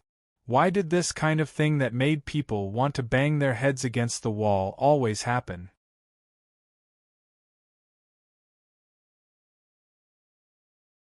Chapter 12:25. Night came earlier in the Himalayas than in other places. It was dark around 6 o'clock. At night, it started to snow again. In this place, it was quite normal to snow at night. A large group of people were eating in the temporary dining hall. Qian Jun put down his bowl and left early. A few minutes after Qian Jun left, Charlotte put down his bowl and was ready to leave. Holy thunder, where are you going? Giovanna asked. Charlotte said, I'm going out to relieve myself. He didn't explain much and left the dining hall. Akiko Tsukino stared at Giovanna with a strange look. Giovanna also stared at Akiko Tsukino. Then Stella, Teresa and Rosa also stared at Akiko Tsukino with unfriendly look. Akiko Tsukino shrugged and buried his head to eat.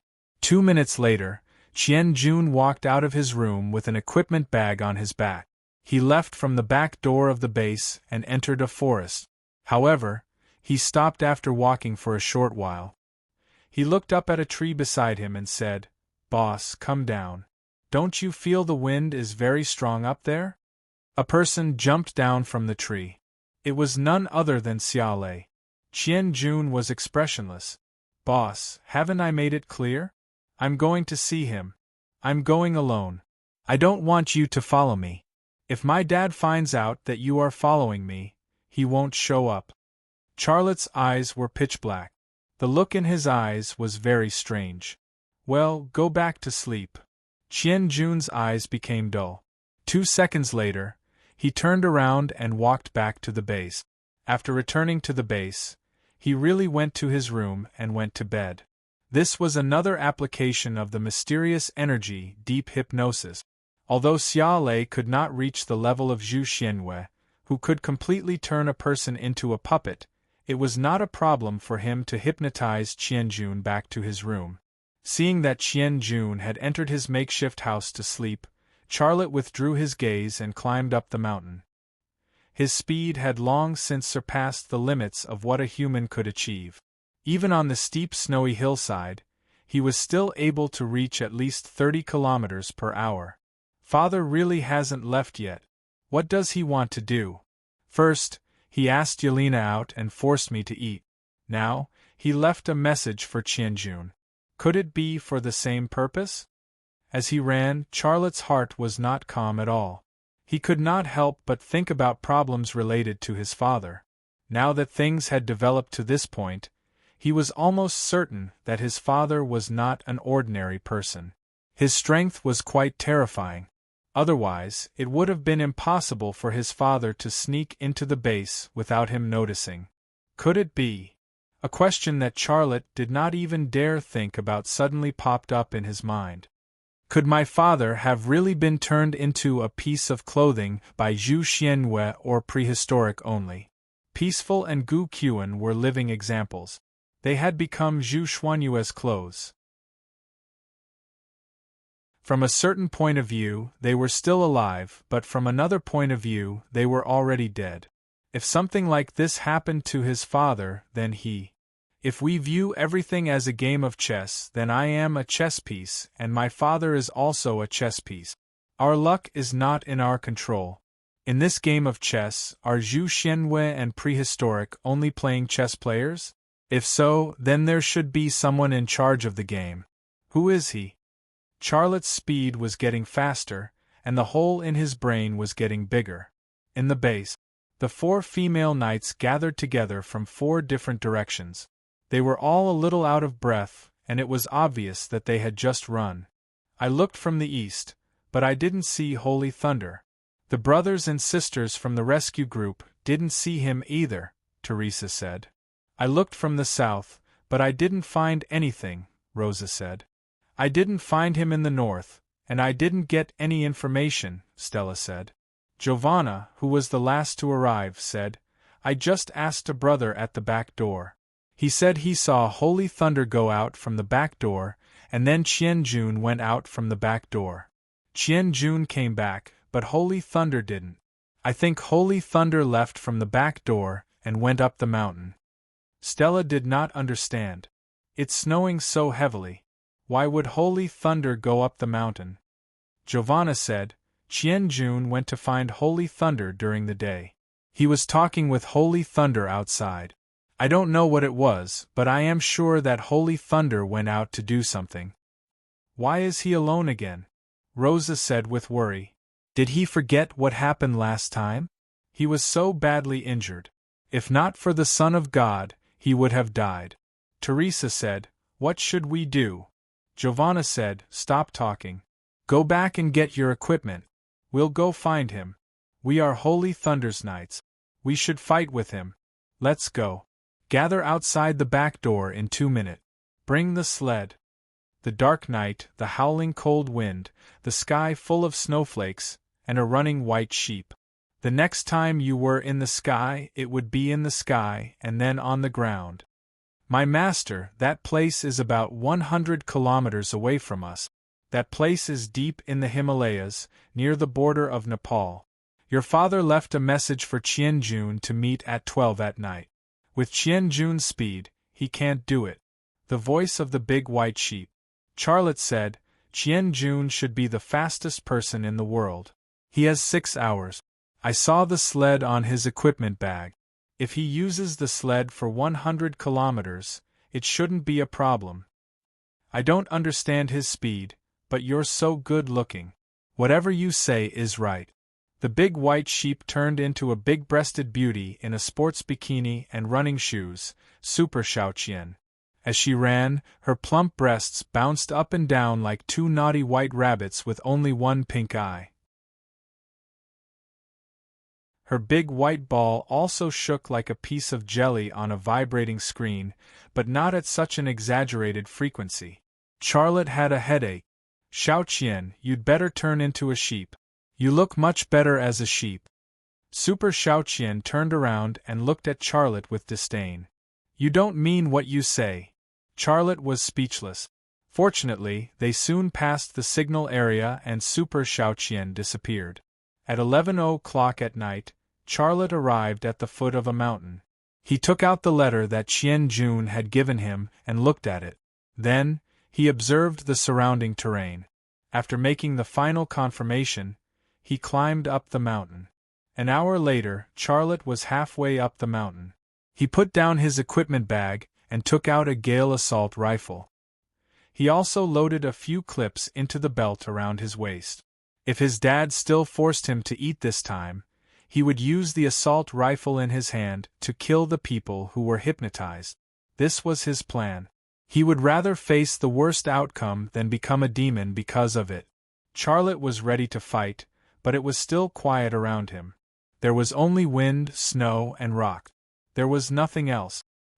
He looked into the distance and awakened the ability of his eyes. However, he didn't find anything even after several investigations. He looked at the multifunction watch on his wrist. There was only a little more than 15 minutes left before the agreed time of 12 o'clock. Under normal circumstances, even if his dad didn't show up, there should be some movement. However, there was nothing. "Come out!" Charlotte shouted. His voice echoed in the valley and could be heard from far away. There was no response. There was only the sound of the wind and snow. "I won't let you hurt the people of the Zodiac team. So I'm here. Come out and talk." Charlotte continued to try. He shouted even louder, "Come out!"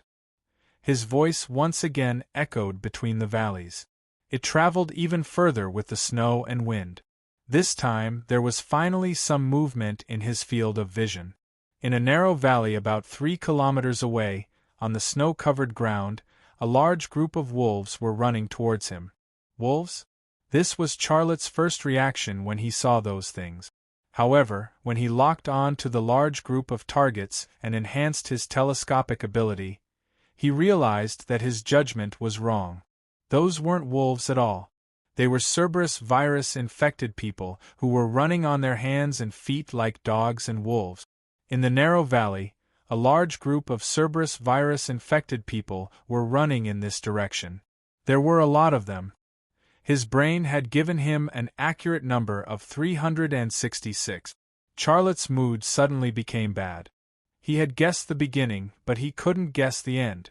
In his imagination, even if his dad used 1,000 troops as bait to force him to eat again, the number would at most be a few hundred. However, he never thought that the targets his dad wanted him to eat were Cerberus virus-infected people, and there were so many of them. Charlotte subconsciously looked at the Gale assault rifle in his hand. His mood became heavier. He did have a Gale assault rifle in his hand, but all the bullets added up to less than 100, and there were hundreds of Cerberus virus-infected people. He couldn't use bullets to kill all of them. Without hesitation, Charlotte turned around and left. He didn't want to stay a second longer. However, he only took a few steps before he stopped. Xia Changhe was standing on his way back. He was less than 10 meters away. He stood on the snowy ground, very quiet. There was no expression on his face. His whole body was like a stone statue. The father and son met again, but there was no sense of intimacy between them. It was as if they were two strangers. "I knew you would come," Xia Changhe said. "This is your weakness. You always want to protect the people around you. And your woman, your child, your country. You have too many things to consider. But have you ever thought about yourself? Your time is getting less and less. You have less time every day, but you are still doing those boring things." Charlotte held the Gale assault rifle in his hand, but he still couldn't point the muzzle at Xia Changhe.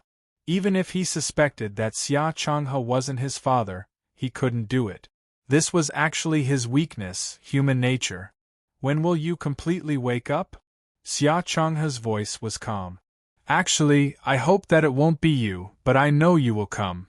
Why do you have to do this?" Xia Lei finally spoke, his voice filled with anger and helplessness. "Don't you understand? You don't have much time left. Every day is a day less, but you are still so weak. I have to make you stronger as soon as possible." Xia Changhe pointed to the hundreds of Cerberus virus-infected people in the narrow valley and said, "Look, I brought you food again. It took me a lot of effort to get these." "No," Charlotte roared, "I won't do that even if you kill me this time." "If you don't eat them, they will eat you," Xia Changhe said. Charlotte suddenly raised his gun and pointed it at Xia Changhe.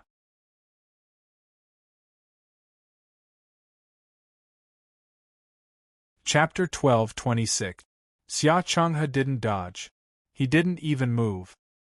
His calm and cold expression made it seem like he knew Charlotte wouldn't shoot. Charlotte didn't shoot because the person standing in front of him was his and Xia Shui's father.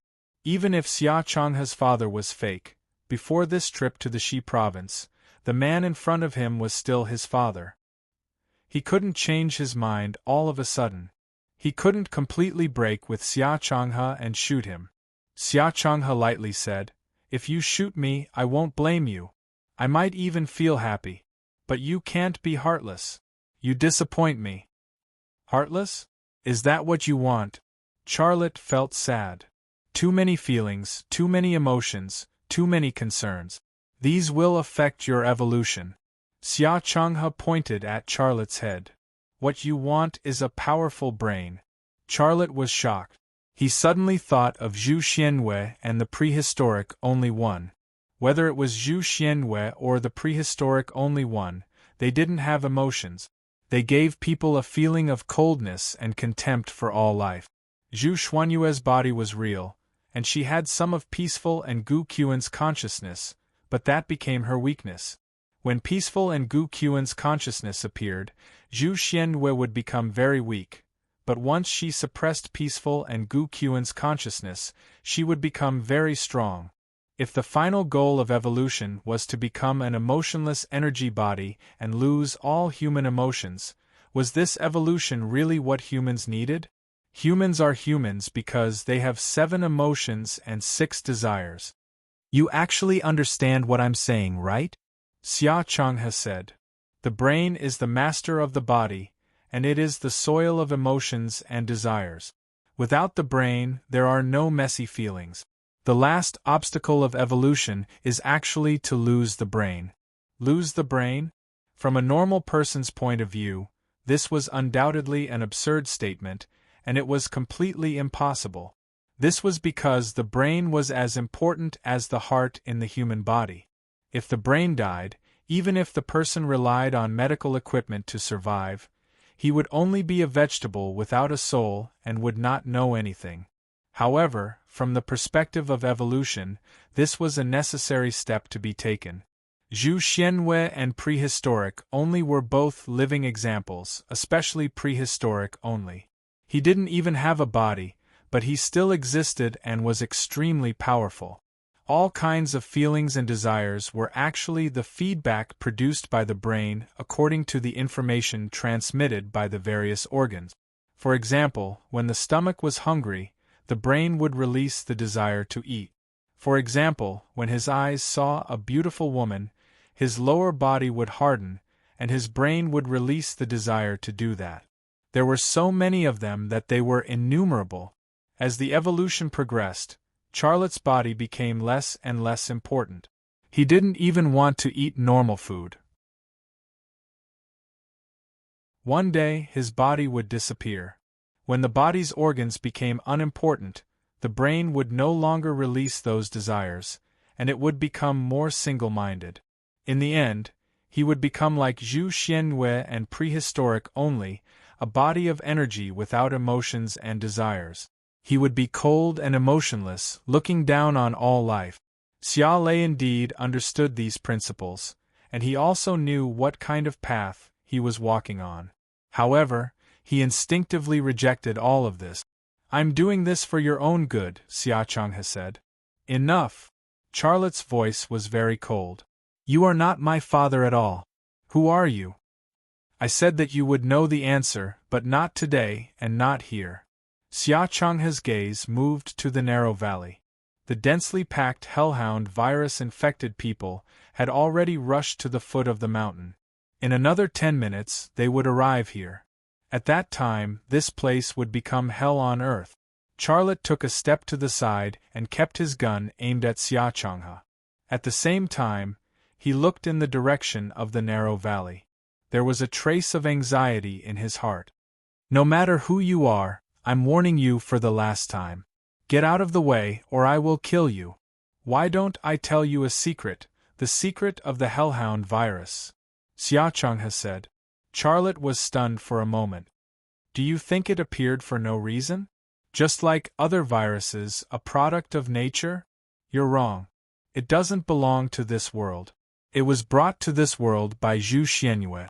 You've been to Nigeria, friendship mining, and you've seen Zhu Xuanyue's underground pyramid, right? What are you trying to say? Charlotte looked at the foot of the mountain again. To get something, you have to pay an equal price. If you don't even have this much patience, how can I tell you this secret? Don't waste time. Hee hee. Xia Changhe laughed a few times before calmly saying, I believe you saw something incredible in that pyramid. The cold underground spring, the 6 beams of light that were shot out from the energy bars. They gathered into a beam of light that penetrated hundreds of meters into the ground and shot into space. How do you know? Charlotte's heart was filled with horror. What Xia Changhe described was what he saw with his own eyes, but Xia Changhe wasn't there at all. Xia Changhe didn't answer Charlotte's question. The cold spring water is actually the nutrient solution for the hellhound virus. They need the energy from the energy bars to wake up. The beam of light that shot into space was Zhu Xuanyue's signal to her world. This place has become a hunting ground. In the near future, her kind will come here and carry out a new round of hunting. Charlotte suddenly understood something. He said with a trembling voice, "You mean, the hellhound virus was released by Zhu Xianyue, and this virus actually wants to turn people into food?" "Yes." "You're lying," Charlotte said angrily. "I know how Zhu Xianyue eats." In her eyes, people are her food. Why would she release the virus to reduce the population? If she wants to turn our world into a hunting ground, then she should maintain the status quo. Humph! Xia Changhe snorted coldly. "That's because you haven't preyed on people infected with the hellhound virus. Let me tell you, the hellhound virus will instantly put a person's body and brain into a high metabolic state. A person's potential will be completely stimulated, and the energy produced by the brain will be several times or even 10 times that of ordinary people. Ordinary people, in the eyes of Zhu Xianyue, are equivalent to food with low nutrition and side effects. After all, the brain of a normal person contains too many emotions and desires. Those things are actually viruses for her. But the people infected with the hellhound virus are different. Their brains have been purified by the hellhound virus. They are pure and contain more powerful soul energy. Tell me, if you were her, what kind of food would you choose? This was the secret of the hellhound virus. This was also Zhu Xuanyue's secret. Everything that happened in the underground pyramid in Nigeria was also decrypted, but Charlotte didn't expect that this secret would be unraveled by his father, and on such an occasion. At the foot of the hill, the people infected with the hellhound virus were already approaching. The ones in front were less than a kilometer away. With the speed of the people infected with the hellhound virus, even if they were to go up the mountain, it would only take 4 or 5 minutes at most. Looking at the people infected with the hellhound virus running wildly, a smile appeared at the corner of Xia Changhe's mouth. These are not ordinary infected people. They are the special forces of the Indian Mountain Division. It took me a lot of effort to get these food for you. Don't waste it. Hunt for food. After this, you will become even stronger. And I promise you that after this time, I will not harass you again, and I will not hurt the people around you. You don't have to accept my kindness. You can think of it as a deal." Charlotte looked straight at Xia Changhe and said coldly, "I have a question. You answer me, give me the answer, and I will make this deal with you." "What question?" "I have been to the slums in India where the hellhound virus broke out. I know what is going on with the people infected with the hellhound virus. How do you control them?" This was the question that Charlotte wanted to figure out. Xia Changhe was silent. Charlotte said, "Don't tell me you don't know. This is not an area controlled by India. If you want to bring so many people infected with the hellhound virus here, it is impossible for you not to control them." Xia Changhe remained silent. "Who are you working for? Are you the leader of the FA organization? Is the boss behind you Zhu Xianyue or the prehistoric one? Say something. Tell me." Charlotte roared. "Zhu Xianyue is here," Xia Changhe suddenly said. "What did you say?" Charlotte hurriedly turned around. At that moment, Xia Changhe suddenly rushed to Charlotte. His speed was extremely fast. His black clothes wrapped around his body, making him look like a bat flying close to the ground. When Charlotte heard the wind behind him, and was about to dodge, his hand had already grabbed the Gale assault rifle in Charlotte's hand. His body also hit Charlotte's body with a huge impact. Bang!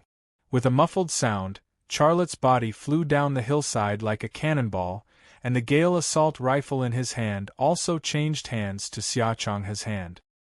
His body flew down the hillside, and in Charlotte's eyes, Xia Changhe's figure was becoming smaller. It was not that he flew too far, but that Xia Changhe was moving at an incredible speed. He is stronger than me. Why does this kind of speed look like a person? Charlotte didn't dare to think further.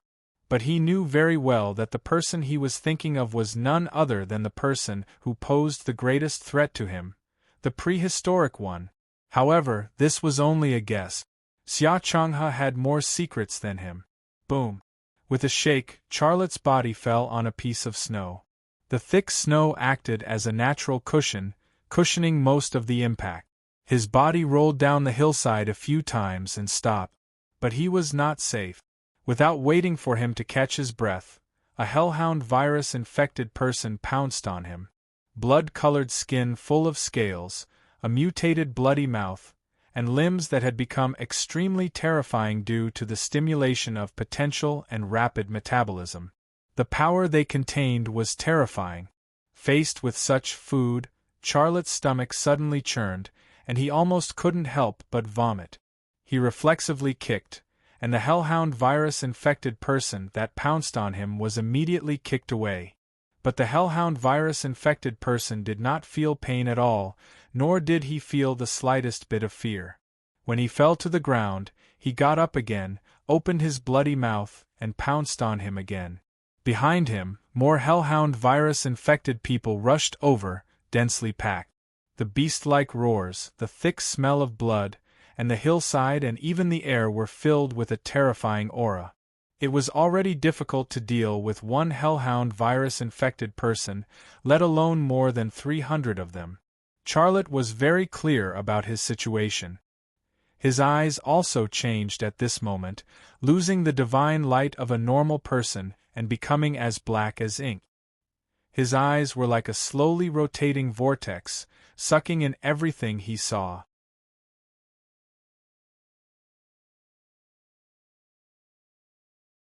Chapter 12:27 Growth.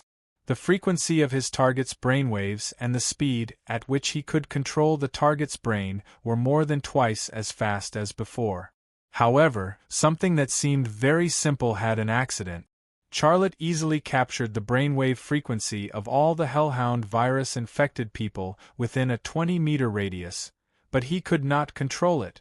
The moment the brainwave was captured by the energy field, the hellhound virus-infected people within a 20-meter radius only paused for a moment before they pounced at Charlotte, who was surrounded by them. Each of them bared their fangs and brandished their claws, roaring again and again. They were more beastly than wild beasts. What's going on? Charlotte's heart was filled with horror. Several hellhound virus-infected people pounced at Charlotte at the same time. Their attacks were very similar to those of canines, pouncing and biting. However, this seemingly simple attack became very dangerous due to their speed and strength, as well as their mutated bloody mouths. Roar! A female hellhound virus-infected person jumped up, opened her bloody mouth, and bit at Charlotte's head. She seemed to be impatient with Charlotte this food. She actually wanted to bite off Charlotte's entire head and swallow it into her stomach. This female hellhound virus-infected person was missing one of her breasts. She was probably eaten by other hellhound virus-infected people before she was infected. One of her breasts was uprooted, and the other one was full of bloody scales. Even without clothes, her buttocks and that area were also full of fish-like scales, looking extremely ferocious. A fishy smell hit his face, and Charlotte resisted the nauseating feeling. He fiercely bent his waist back, avoiding the female hellhound virus-infected person's head to bite him. The female hellhound virus-infected person pounced over his head. He suddenly reached out and grabbed her ankles. Then, with his feet as the center, he rotated his feet while tightly grabbing the female hellhound virus-infected person's ankles, using her as a club to sweep at the other hellhound virus-infected people. Bang bang bang. Intensive crashing sounds rang out, and one by one, the hellhound virus-infected person was swept away. The female hellhound virus-infected person's head was bleeding from the impact, and a lot of the blood-colored scales on her body had fallen off. Orange blood flowed out, but she did not seem to feel any pain at all. She continued to roar and bend her waist, wanting to bite Charlotte. There was only one thought in the minds of all those infected with the hellhound virus, and that was to eat. Charlotte already knew this when he was in the slums of India. Now, after unraveling the secret of the hellhound virus, Charlotte already knew that this was a characteristic of the hellhound virus. Just like human reproduction, men and women always wanted to do that kind of thing. They reproduce by eating. Charlotte loosened his grip, and the female hellhound virus-infected person was sent flying. Like a cannonball, she slammed into the second wave of hellhound virus-infected people. Several of the infected hellhound virus were sent flying. However, in the next second, more infected hellhound virus rushed forward. At the foot of the hill, the hellhound virus-infected surged towards Charlotte like a bloody tide. Xia Changhe's words were true. They would either eat them or be eaten by them. Suddenly, a hellhound virus-infected person who had fallen to the ground bit Charlotte's left ankle. Arg! Intense pain came from his ankle and Charlotte could not help but scream. The hellhound virus-infected person's mutated mouth had almost bitten off his Achilles tendon. Blood flowed out from Charlotte's ankle. The smell of blood stimulated even more hellhound virus-infected people. Whether it was those that had been knocked to the ground by Charlotte or those that were rushing over, they were like sharks that had smelled blood and swarmed forward. Charlotte punched the head of the hellhound virus-infected person who had bitten his ankle and refused to let go. The latter's head instantly cracked. The huge impact sent the infected person flying. However, the strange thing was that he was not dead. After he fell to the ground, he rushed forward again. In such a battle, even if he was not bitten to death, he would be exhausted to death. Boom! Another hellhound virus-infected person was sent flying by Charlotte's kick. However, a hellhound virus-infected person used a sharp claw to tear open a bloody wound on his back. That claw was like using a knife to open a wound on his back. From his right shoulder to his buttocks, the wound was at least 2 centimeters deep. The higher the grade of food, the higher the price. The pressure of death was unprecedentedly great. Every second was like dancing in the palm of the Grim Reaper. When his back was torn open, Charlotte's brain suddenly entered superbrain mode in a subconscious state. All the hellhound virus-infected people's brain waves within an energy field of more than 20 meters were captured again. All sorts of different frequencies appeared in his computer. His brain captured them one by one at an unbelievable speed, controlled them one by one and devoured them one by one. What he did just now was wrong. He wanted to devour a large group of them in one go, just like the first time. However, that was a normal Special Forces soldier. They could not be compared to the hellhound virus-infected people in front of him. The potential of the hellhound virus-infected people's bodies was completely stimulated. The energy in their brains became stronger and purer, but the difficulty of devouring them also increased correspondingly. The energy in the brain of the first hellhound virus-infected person was devoured by the energy field. When it entered his brain, Charlotte felt something he had never felt before. That feeling was like a piece of barren land suddenly being irrigated by spring water, and it was filled with vitality. The mysterious energy became even more active. His brain reacted even faster. It was as if a powerful force had been injected into his muscles. Because of this, his speed became even faster. How fast was he? Like the wind. Swift as the wind. Agile as the wind. Dozens of hellhound virus-infected people pounced at him from the ground and the air. There was no space for him to dodge. Xia Lei's feet stomped heavily on the ground. The tremendous power was exerted on the ground through the muscles and bones of his legs. His body abruptly leaped up to a height of almost 5 meters, leaving all the hellhound virus-infected people below his feet. Without waiting for him to fall to the ground, a hellhound virus-infected person raised his neck and opened his bloody mouth, waiting for his foot to land. However, at that moment, the hellhound virus-infected person fell to the ground without any warning, completing the transformation from attacker to food. More pure energy entered his brain, and more power meant faster speed and agility.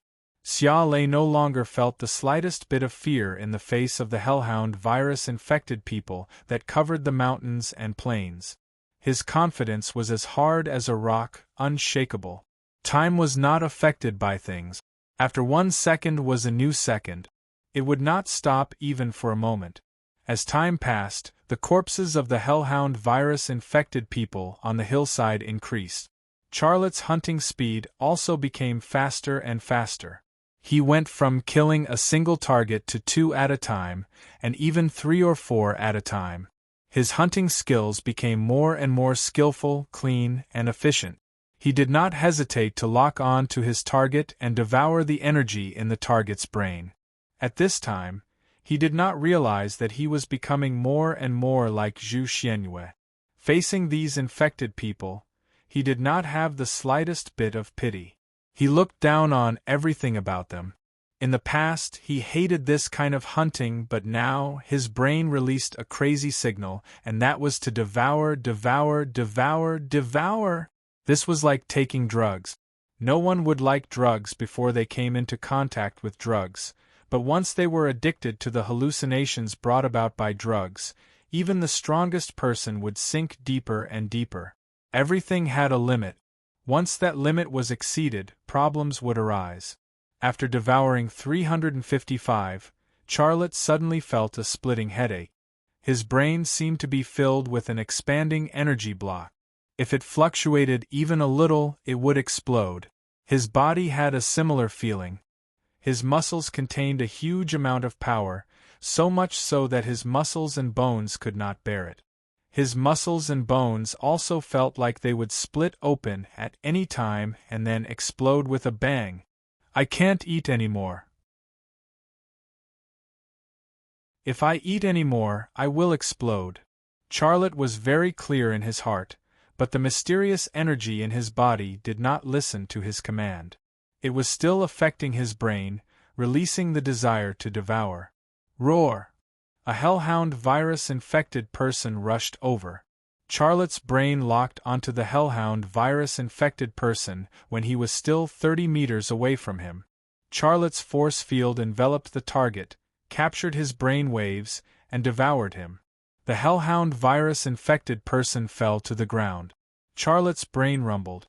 At that moment, he really had an illusion that his brain had exploded. He no longer had a clear consciousness. His entire brain was like a desert, filled with sand and nothing else. Whoosh! A hellhound virus-infected person pounced at Charlotte from the side. Sharp claws with spiky nails and blood-colored scales slashed between Charlotte's thighs. Rip! The cloth was torn, and the skin and muscles of his thighs were also torn, causing blood to flow.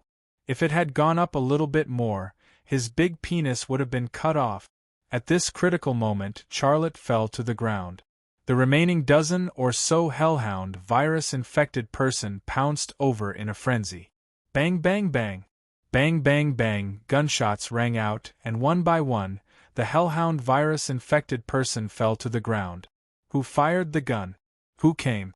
Charlotte's eyes were wide open, but there was only darkness in front of him. He couldn't see anything. Then, he heard the sound of footsteps and people talking. Holy thunder? Holy thunder! Wake up, wake up! Holy thunder? He's injured. Hurry and take him away from here. These were the voices of 4 women. My knights are here. This was Charlotte's last consciousness before he fainted. It was indeed 4 female knights who had rushed over. Rosa and Teresa carried Charlotte, while Stella squatted down and carried Charlotte on her back. Before leaving, Giovanna made the sign of the cross with her hand and murmured, "This must be the descent of divine punishment. The Son of God is fighting the devil. Holy thunder, you are the God we follow and serve in this life." After experiencing this, it didn't matter if Charlotte admitted that he was a god or not. For the 4 female knights, he was already a god in their hearts. The 4 female knights gradually took Charlotte away. A black shadow silently appeared on the hillside. His voice was emotionless, colder than the cold wind on the hillside. "The time has to be brought forward."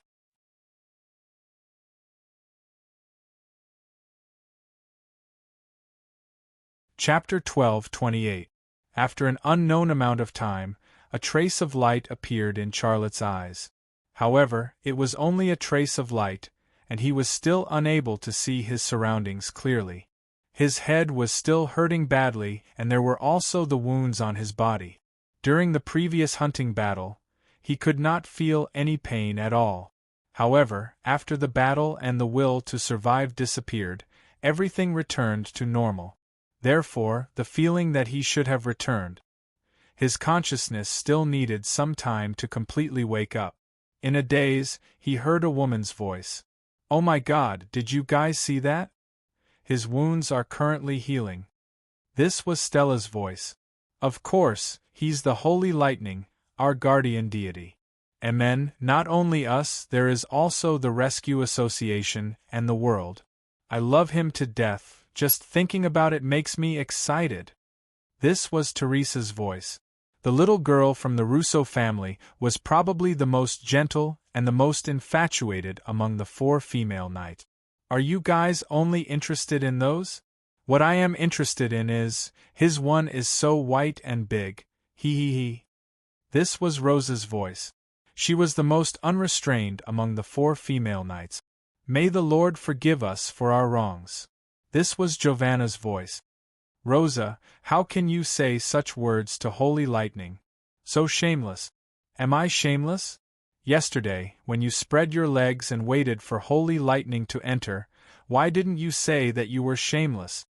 This was Rosa's voice. "I saw it clearly, you were so excited that you were trembling. You guys are really boring, can't you guys talk about something else? When I think about what happened yesterday, I blush." This was Teresa's voice. She was the easiest to be embarrassed among the 4 female knights. The 4 female knights were muttering, and it was not quiet at all. Charlotte still had not completely woken up, but his senses were much clearer and more sensitive than before. He could feel several pairs of warm hands on his body. Some were holding a towel and wiping his wounds, and some were using hydrogen peroxide to disinfect his wound. There were also some who did not wipe or disinfect his wounds, but gently rubbed his lower abdomen, as if they wanted to go further down to the limit. "Oh my God, just a little bit more, and Holy Lightning's one would have been cut off." This was Rosa's voice. She held hydrogen peroxide and sprayed it on the wound on Charlotte's thigh with a pained expression. Fortunately, it wasn't cut off. Stella's voice was filled with joy. "We haven't even offered our best things to Holy Thunder. If that thing of his is cut off, how is he going to want us? And we, oh my God, will be saintesses for life." "Lifelong saintess? We'll be old maids after 40, said Stella. "But our fears are superfluous, aren't they? Look, that thing is still fine. It's white and plump, so cute. What do you think it looks like? Ice cream cone?" "I think it looks like an ice cream cone, a cone coated with white chocolate and cocoa powder." "I think it's a banana." "I think it looks like eels, milky white eels." "Enough. You guys, I'm ashamed of your words and actions." When 3 women gathered together, the scene was already lively enough, let alone 4. Charlotte wanted to open his eyelids, but they were so heavy that he couldn't open them. He wanted to open his mouth and ask them to shut up, be quiet, and stop talking about that thing of his. This made him feel very awkward. However, his lips seemed to be covered with a layer of tape, and he couldn't open them. Forget it, let them be. Isn't this the reason why women are women? The 4 of them swore to follow me with their lives and were willing to give up their everything for me. It's not a big deal for them to talk about that thing of mine. Actually, it wasn't easy for them. They suffered so much in the Knights Hospitaller, and after following me, they didn't have any good days. If they want it, and doing that can make them happy, I'll satisfy their wishes after my injury is healed. Charlotte thought this in his heart. Poochie! The sound of the spray. A burning pain suddenly came from the most sensitive part of his body. Charlotte couldn't help but groan in pain and his face distorted. Although he didn't see it, he knew that one of the knights didn't believe it and sprayed hydrogen peroxide on a certain part of his body. Oh no. Sorry. Rosa's voice. A pair of hands was holding a towel dipped in water and wiping it. It was a very panicked action. The burning pain, the gentle hands, and the drowsy consciousness. Charlotte didn't know how to describe what he was feeling at this moment. His mind was already in a mess, and because of that pair of small hands, it became even more chaotic. Why am I still unable to wake up? My consciousness has clearly awakened. What's going on? He started to think about a new problem. The 4 female knights started a new round of verbal war. Rosa, you idiot, how could you be so rash? Did you see it? Holy Thunder's brows are furrowed and he's in great pain. Giovanna's voice had a hint of reproach. That's right, sister, you're hurting Holy Thunder. Even his younger sister Teresa was dissatisfied. I was careless. I've already apologized. What else do you want me to do? Rosa said, feeling wronged. Do you think an apology is enough? You've offended Holy Thunder. Stella's voice sounded. He's a god. Rosa suddenly threw away the towel in her hand and swallowed it in a single gulp. The other 3 female knights were dumbfounded as they looked at what had suddenly happened. Their jaws dropped to the ground. This gurgling. Ugh, are you guys satisfied? Rosa's voice was very vague and strange. He didn't know if the other female knights were satisfied, but Charlotte was very clear about his own feelings. He felt as if a part of his body was being eaten and melted. Other than this sensory feeling, he also had 10,000 awkward feelings. But even so, he was still unable to control his body. What's going on with me? My body is clearly feeling it, and it's very intense, but I can't control it. I've swallowed so much pure energy from the brains of those infected with the hellhound virus. Will my evolution reach a higher level? Is my body leaving me? If that's the case, will my soul leave my body? A strange thought appeared in Charlotte's mind. The saying of the soul leaving one's body only existed in ghost stories. There wasn't a single example in the real world, and no one had ever been able to prove the existence of the soul. Someone had mentioned the saying of 21 grams of the soul, but that was just a saying, and there was no way to prove it. Wait a minute, the scientific world doesn't believe in the existence of the soul, but Dad mentioned the soul last night. He said soul energy, and the soul energy of those infected with the hellhound virus is even purer. Could it be that souls really exist? According to what Dad said, the soul is actually a type of energy, and energy must have weight. Could a person's soul be 21 grams? Although he was unable to control his body, Charlotte's thoughts were getting clearer and clearer.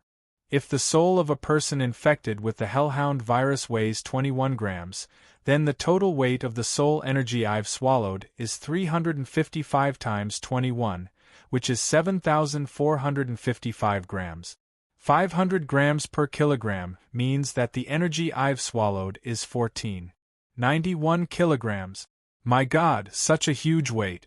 Did my body weight increase the weight that I've calculated? At this moment, the place Charlotte wanted to lie on the scale the most was to weigh himself. However, he was lying on an outdoor sleeping bag, and Rosa was doing that kind of excessive thing to him. Strangely, the other 3 women had quietened down, and no one was quarreling anymore.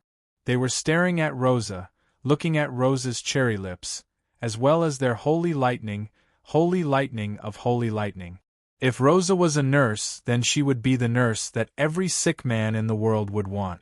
Charlotte's imagination was still expanding. Dad used this method to force me to eat. He said that his goal is to make me stronger. He even solved the secret of the hellhound virus and mentioned Zhu Xuanyue's plan. After I become stronger, I will definitely look for Zhu Xianyue and get rid of her. This is what I want to do, but he is helping me make preparations in this aspect. Could it be that his goal is to get rid of Zhu Xianyue as well? If this is his goal, then he must be related to the prehistoric one. The scene of Xia Changhe leaving quickly at the beginning of the hunt appeared in his mind again. In his vision, Xia Changhe's speed was extremely fast. That speed made him think of a person, the prehistoric one. Zhu Xianyue, the prehistoric one, and even Dad want me to become stronger. I did not eat, so you guys used this method to force me. If this is what you guys want, then I will give you guys a stronger me. If I can only stop all of this by becoming a demon, then I will become a demon. The knot in Charlotte's heart was suddenly untied. If I do not enter hell, who will enter hell? If all of these disasters require a demon to save me, then I will become a demon. Bang! The knot in Charlotte's heart was untied. His mind trembled and his consciousness returned. The mysterious energy that had disappeared instantly awakened and surged into his body like a tide. It was everywhere in his brain, in his blood vessels, in his muscles and bones. Rosa suddenly froze. Holy lightning, you are awake. Giovanna drew a cross emotionally. God bless me. Holy lightning, are you all right? Teresa asked with concern. Are you in pain? What do you need? Stella wished that she could immediately experience all of Charlotte's feelings and satisfy all of his needs. However, when the 4 female knights were dumbfounded, Xia Lei suddenly picked himself up, pushed Rosa to the ground, and then pressed her on top of him. Following a strange sound from Rosa, everything changed and became chaotic. This was a small cave with a bonfire and a warm woman. A manic heart and a body filled with energy found comfort here. They found peace and also found happiness. Outside the cave, the cold wind whistled and snowflakes danced. It was a world of ice and snow. Inside the cave, the scenery was boundless.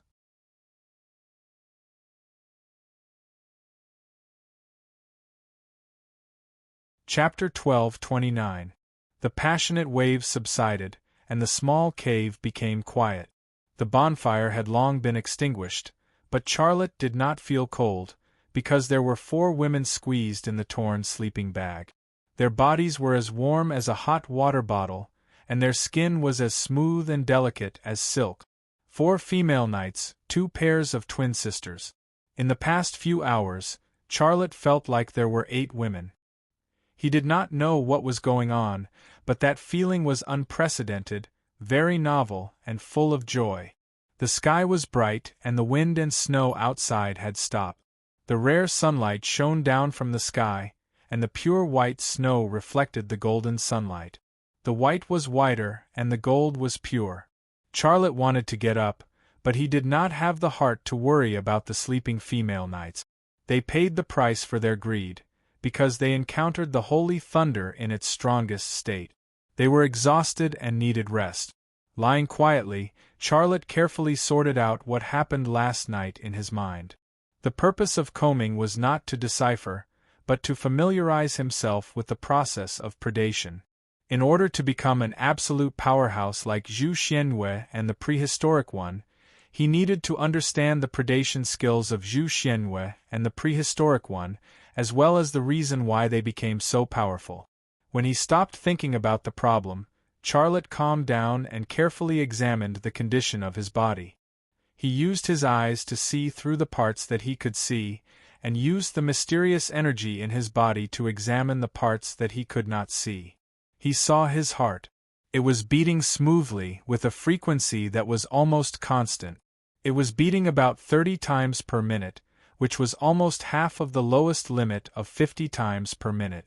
If it was an ordinary person, such a heart rate would almost call an ambulance, but he did not feel uncomfortable at all. On the contrary, he felt very comfortable. His lungs were also expanding and contracting at an almost constant frequency, very slowly. He held his breath, and even when he did not need to breathe, his lungs did not stop moving. They were still moving at that almost constant frequency. He could also see his blood vessels, which were flowing with red blood and some glowing mineral powder-like substances.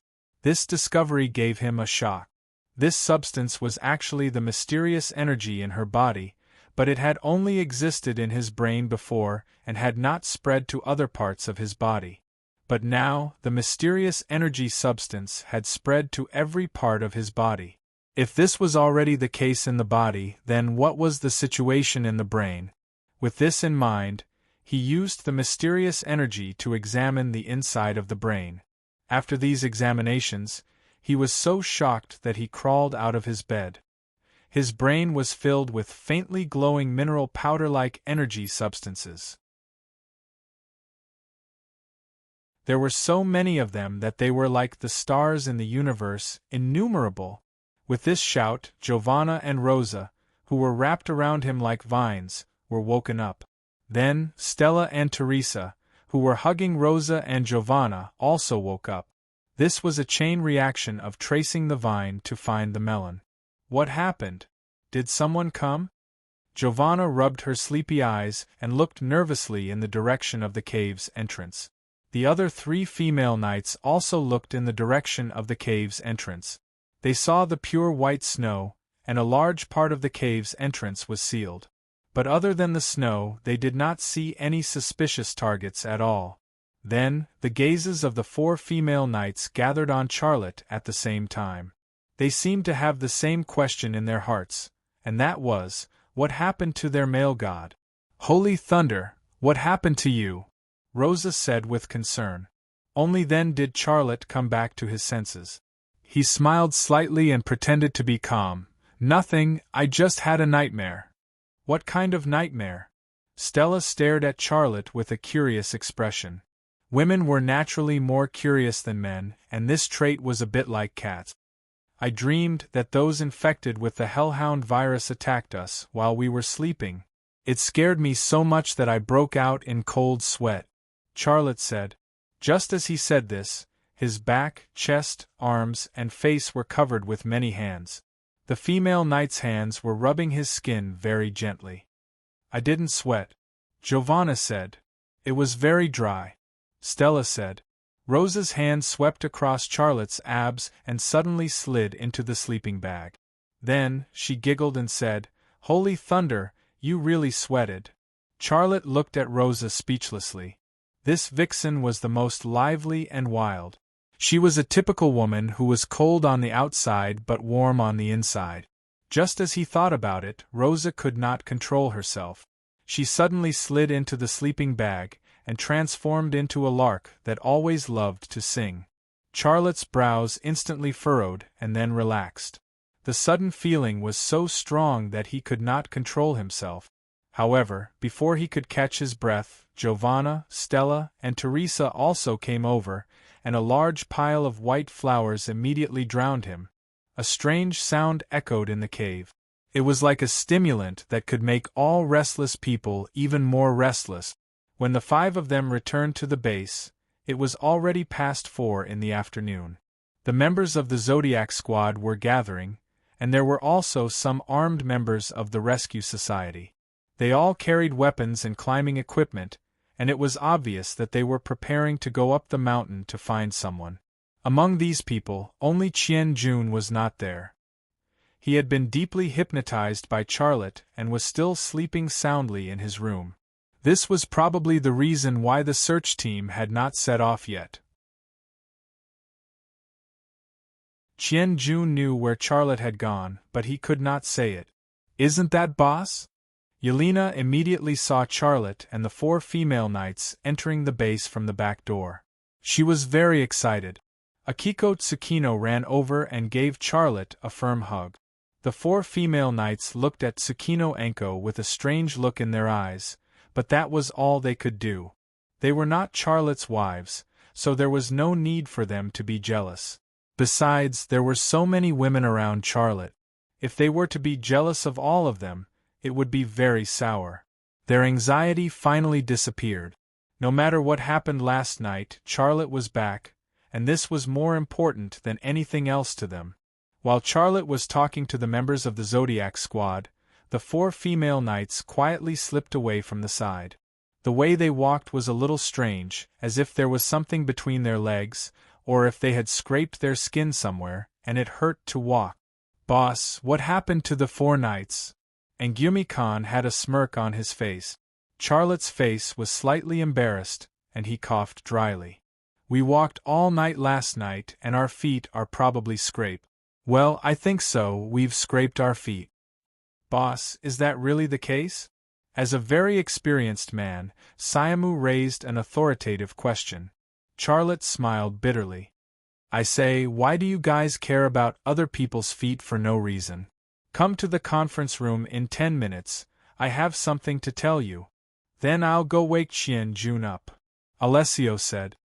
"No, I'll go." Charlotte didn't want to stay with Siamu and Angumi Khan for a long time. He walked towards Qian Jun's temporary house. Qian Jun was still sleeping soundly on the bed. He didn't know what happened last night. He didn't realize what happened until he was woken up by Charlotte. "Boss, you." Qian Jun looked at Charlotte in surprise. "What did you do to me?" Xiao Lei smiled. "I just wanted you to come back and sleep. You were very cooperative, so you had a good sleep." "No, this can't be true." Qian Jun got up from the bed. He looked at the sky outside the window and was stunned for a moment. "Have you seen Dad?" Charlotte said, "Yes, and there are more than 300 people infected with the Hellhound virus. Fortunately, I went last night. Otherwise, I wouldn't even be able to find your body." "Dad, he really wants to kill me?" Qian Jun couldn't believe it and didn't want to believe it was true. Charlotte said, "I've made it very clear. He's not the old dad anymore. He doesn't even recognize me as his son." "How can he recognize you?" "Believe me, don't worry about him anymore. He's very dangerous now." Qian Jun was silent. He remembered some things from the past. Charlotte patted him on the shoulder. "If you still don't believe me, you can go to the place where Dad asked you to meet. You can see the bodies of those infected with the Hellhound virus when you dig away the snow. I also want to remind you that if you encounter more than 2 or 3 people infected with the Hellhound virus in the future, don't try to fight with them. If you can kill them with 1 shot, shoot them without hesitation." "Of course I believe you. I was wrong." Qian Jun bowed his head slightly and looked apologetic. Charlotte smiled. "It's good that you understand. Don't apologize. I understand how you feel. I also understand the decision you made last night. But it's all in the past. Don't think about what happened last night. I've solved it. Come to the meeting room in 10 minutes. I want to talk to you."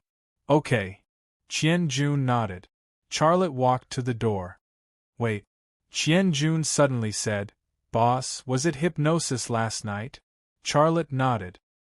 He didn't explain and left Qian Jun's room. 10 minutes later, the members of the Zodiac Squad and the female knight gathered in the temporary meeting room. The first thing Charlotte talked about with them was his father, Xia Changhe. He reminded everyone again that no matter what message they received from his father, they should not respond and tell him immediately. Although his father had promised not to trouble the members of the Zodiac Squad anymore, nothing was absolute. It was better to be careful. Apart from his father's matter, he also talked about the construction of the Xanadu base. He asked Giovanna to arrange more helpers to help him build Super Xiaoqian's brain.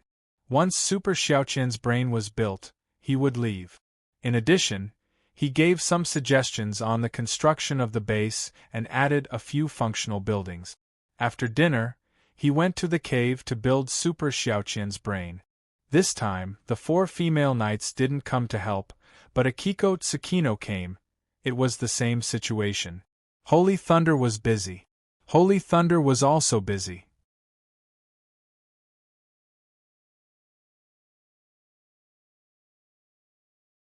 Chapter 1230. A week later. On the same day that Super Xiaoqian's brain was born, a military spy satellite named Holy Thunder was launched into the sky. This spy satellite was personally ordered by Charlotte and launched by the National Rocket Launch Center. There was not a single word reported by the outside world. A private entrepreneur customizing a military spy satellite and launching it by the National Rocket Launch Center was not something that could be done with money. However, this was not a big deal for Charlotte. The country was also happy to have Super Xiaoqian.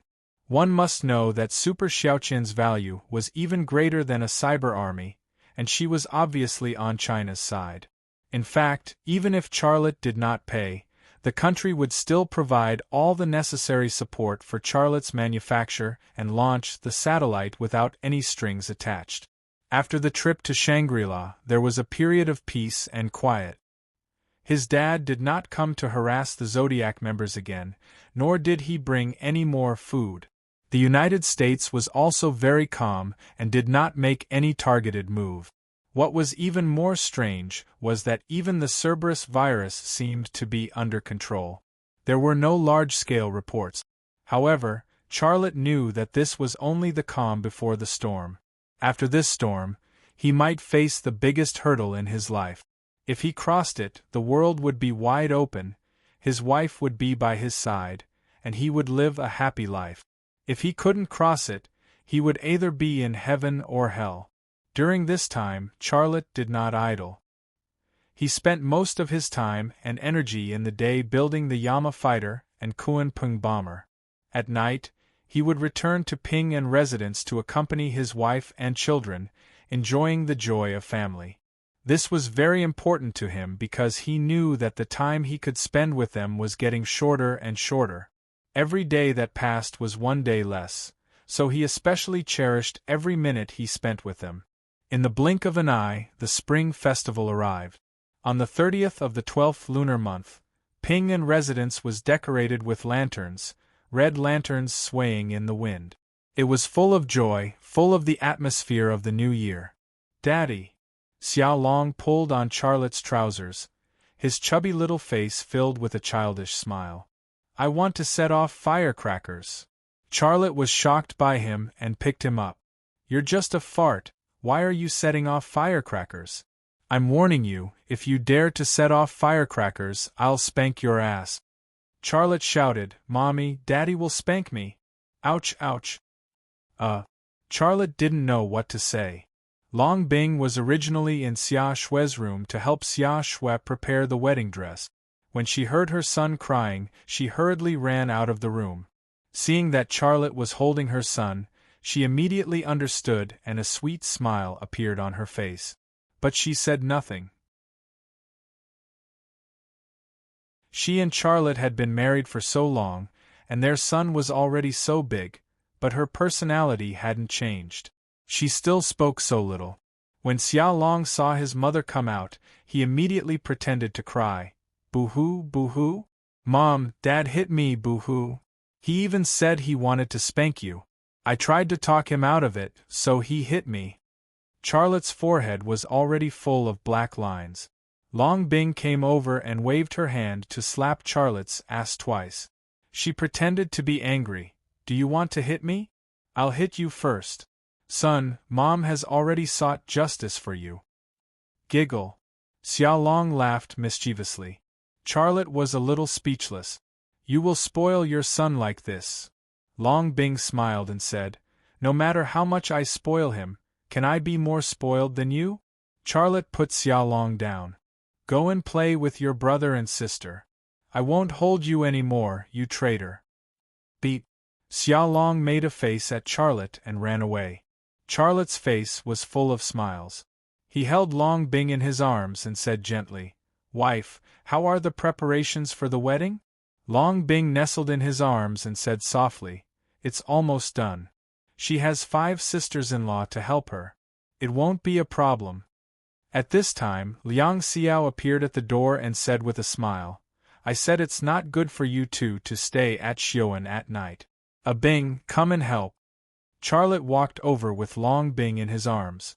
He saw several women in the room. Xia Shui, who was trying on a wedding dress, and Fan Fan, Jiang Rui, and Tang Yuyan were helping. Tang Yuyan's belly was even bigger, and her movements were very clumsy. Charlotte looked distressed and said worriedly, Yuyan, it's not convenient for you to come and help. Rest more if you have nothing to do. Tang Yuyan said with a smile, It's okay, it's okay. I'm just here to help with some work. It's uncomfortable to lie down all the time. Charlotte entered the room. I'll help you with any work. Xia Shui came over and pushed Charlotte out of the door. Brother, why did you come in? Get out. Charlotte was stunned. Why can't I come in? I'm your brother. How can I try on a wedding dress when you're standing next to me? Xia Shui rolled her eyes at Charlotte. This. Charlotte smiled awkwardly. Okay, I'll go out. When he retreated to the door, he suddenly remembered something. He said, Yuyan, come with me to the study. Tang Yuyan said, What are you going to do in the study? I have something to give you, said Charlotte. Tang Yuyan looked a little curious. What is it? Charlotte said, I don't want to ask. Come with me. You'll know soon. Sisters, you go ahead with your work. I'll go and have a look. Tang Yuyan said with a smile, If it's delicious, I'll bring it over for us to eat together. Liang Xiao leaned close to Tang Yuyan's ear and whispered, Yuyan, if it's a banana, you eat it alone. Don't bring it over. Tang Yuyan spat softly.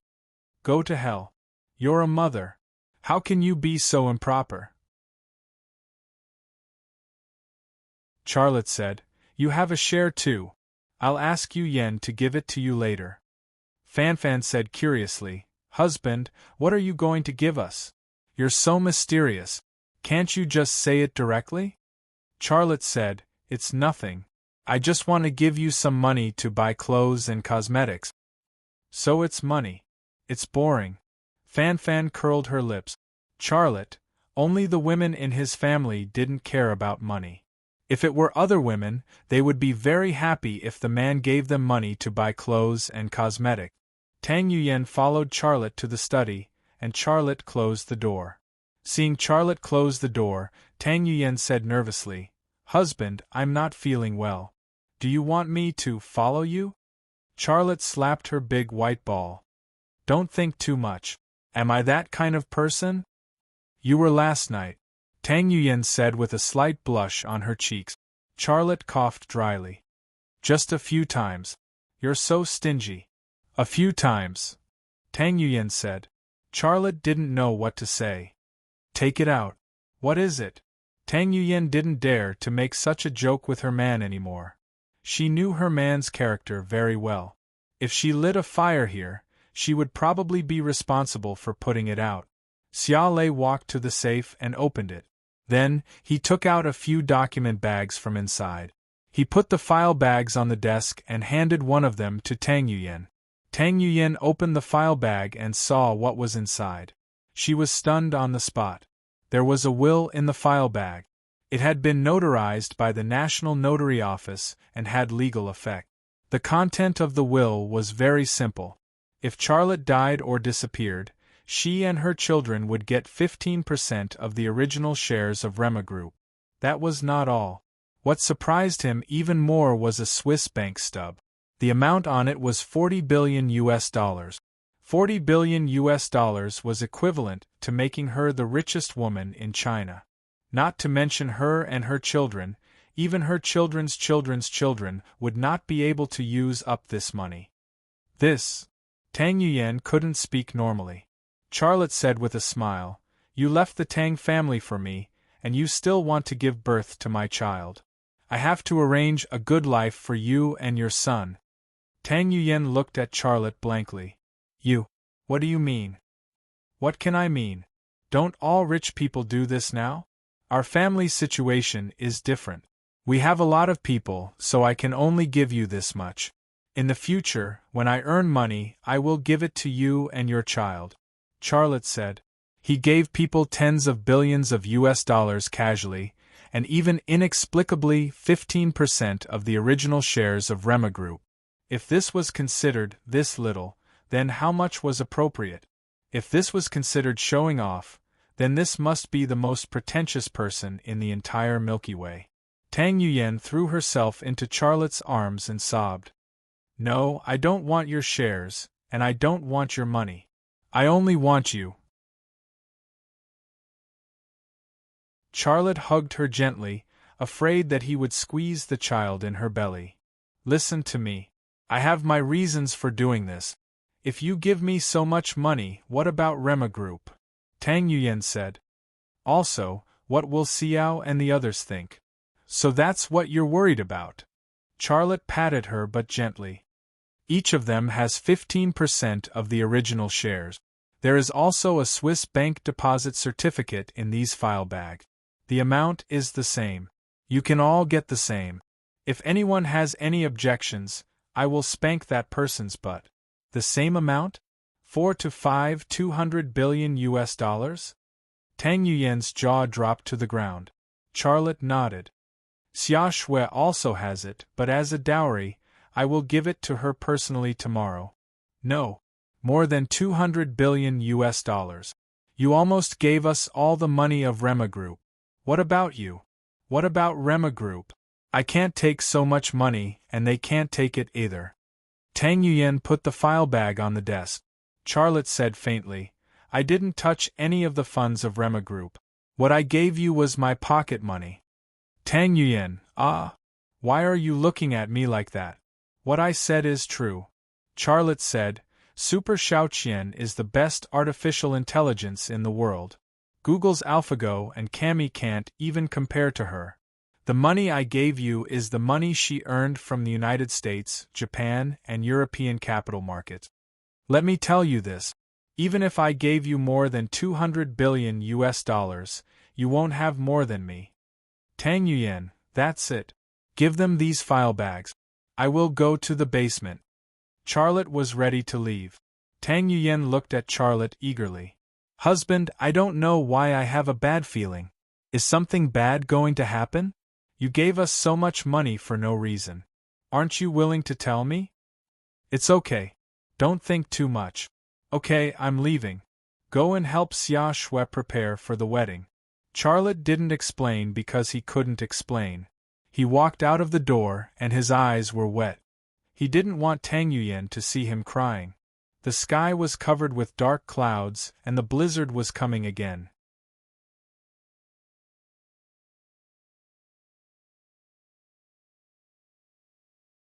Chapter 12:31. It was Xia Shui's wedding on the first day of the first lunar month. Peace Residence was crowded with guests early in the morning. Among the guests were ordinary people, big shots from the three realms of politics, business, and military. The huge Peace Residence was overcrowded. Those big shots came only because of Charlotte's face. He was marrying his sister, so he deserved to be treated with such dignity. After some socializing, Charlotte came to a room.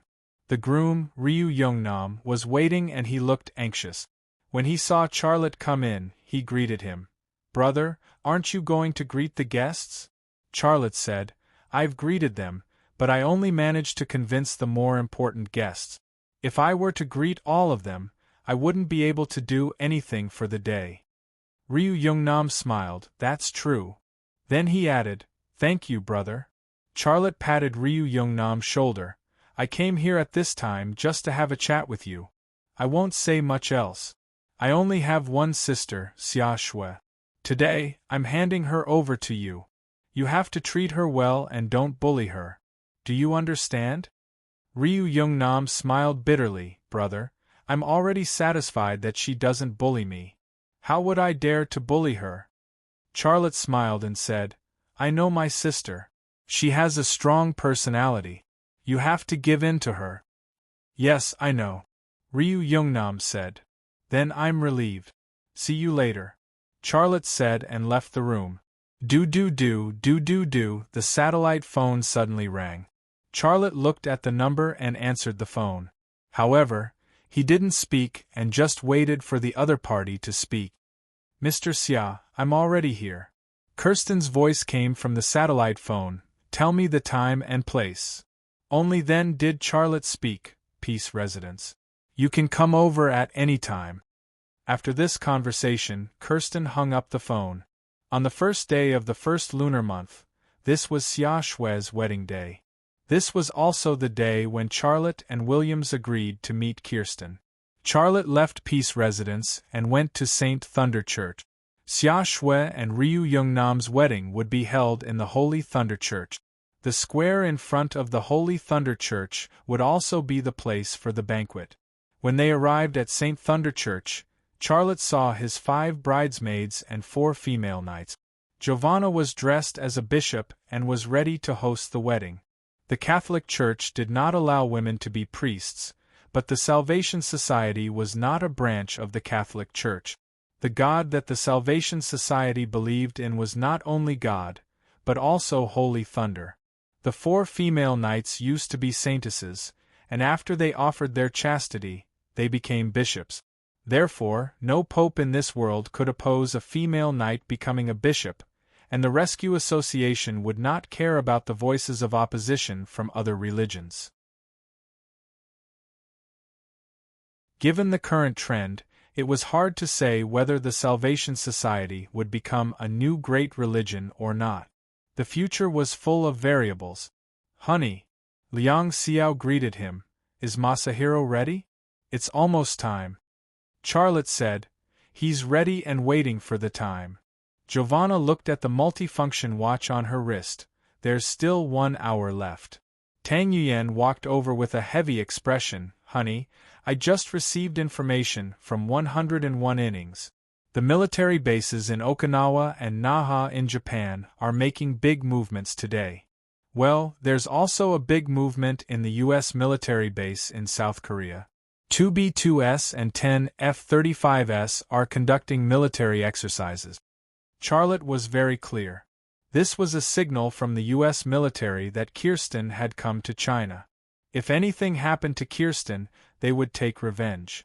Also, Kirsten, the CEO of Lockheed Martin Corporation, came to China with hundreds of people, but we still don't know the purpose of Kirsten's visit.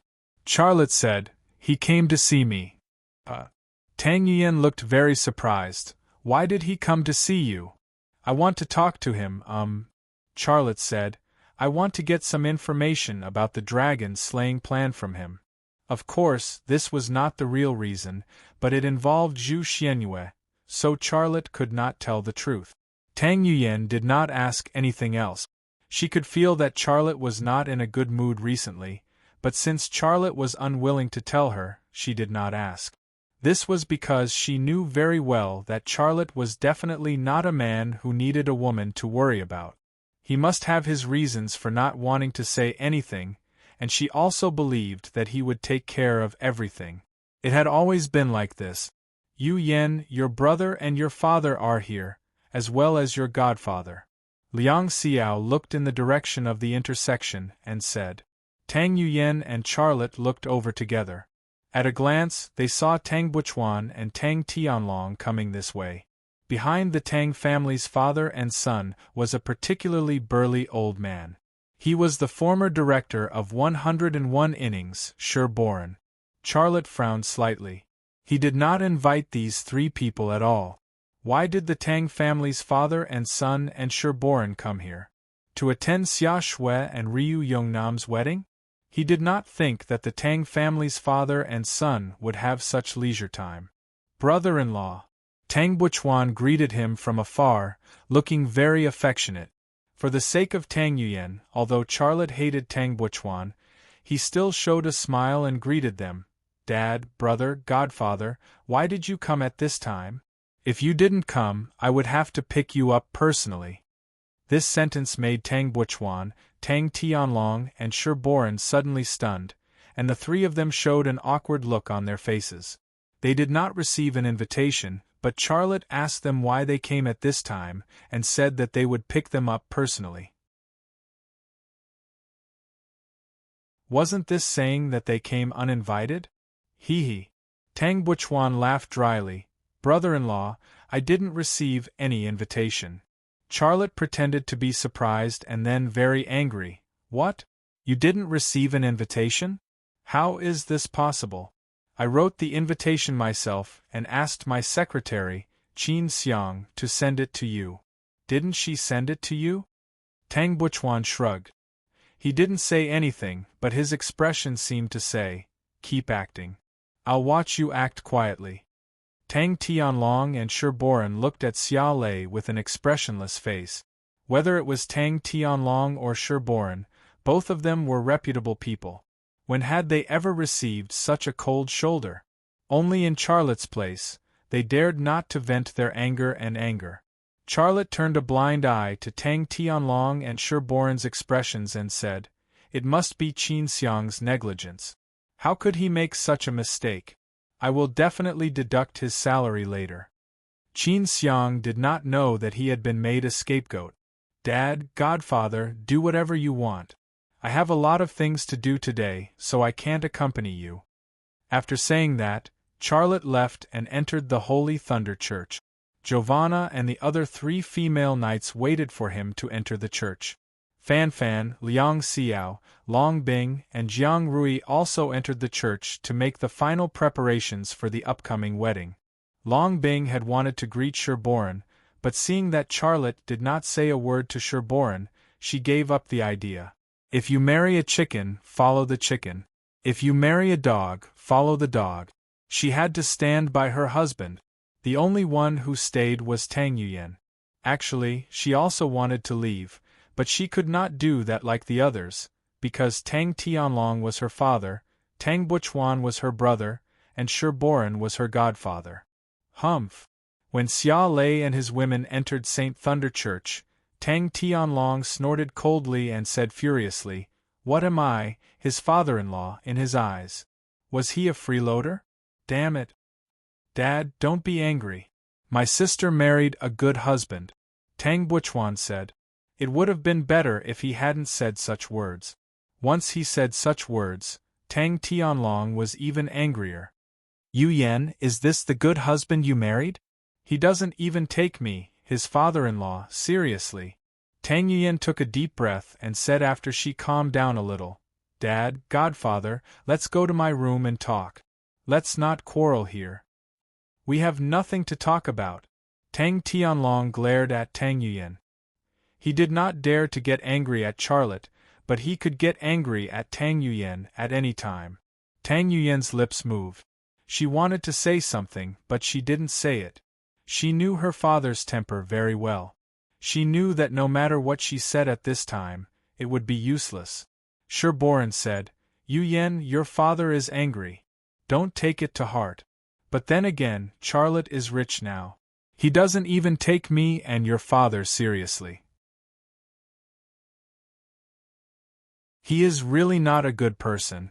Tang Buchuan said, Yes, godfather, you used to help that guy a lot, but how does he treat you now? He doesn't even have the most basic respect. Shi Boren waved his hand and said, Forget it. I am the Prime Minister. I don't care about him. Tang Yuyan suddenly said, He is not the kind of person you said. I don't like it. You unfilial son. Tang Tianlong suddenly walked up and slapped Tang Yuyan's face. Slap. With a crisp sound, a palm print suddenly appeared on Tang Yuyan's cheek.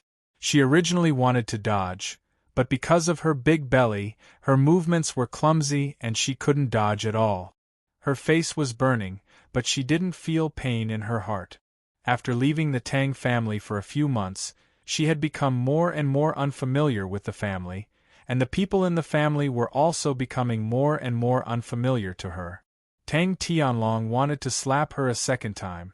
Tang Buchuan stepped forward and grabbed Tang Tianlong's hand. He whispered in Tang Tianlong's ear, Dad, she is pregnant with our Tang family's child. Only then did Tang Tianlong put his hand down. Tang Yuyan was inexplicably nervous. She subconsciously took 2 steps back and said, What do you want to do this time? Tang Tianlong said, Go back with us. I'm not going back. Tang Yuyan refused flatly. Tang Tianlong said coldly, This time, not only will you go back with us, but you will also resign from 101 innings. Buchuan will take over your job. Your godfather has already written a letter of recommendation. Tang Buchuan had a gentle smile on his face, but there was a hint of pride hidden in his smile. Why today? Tang Yuyan seemed to understand something. Tang Tianlong said, "We'll talk about it when we get home. I can resign from 101 innings. If it weren't for you, I wouldn't have cared about that position at all. But I won't go back with them. This is my home," Tang Yuyan said. She actually guessed the reason why Tang Tianlong, Tang Buchuan and Sherboran came here. Yesterday, Charlotte gave her a will and a deposit certificate of $40 billion. Today, her father and brother came and wanted to take her home. Why? Wasn't it obvious? She had a greedy father and brother and a greedy grandfather at home.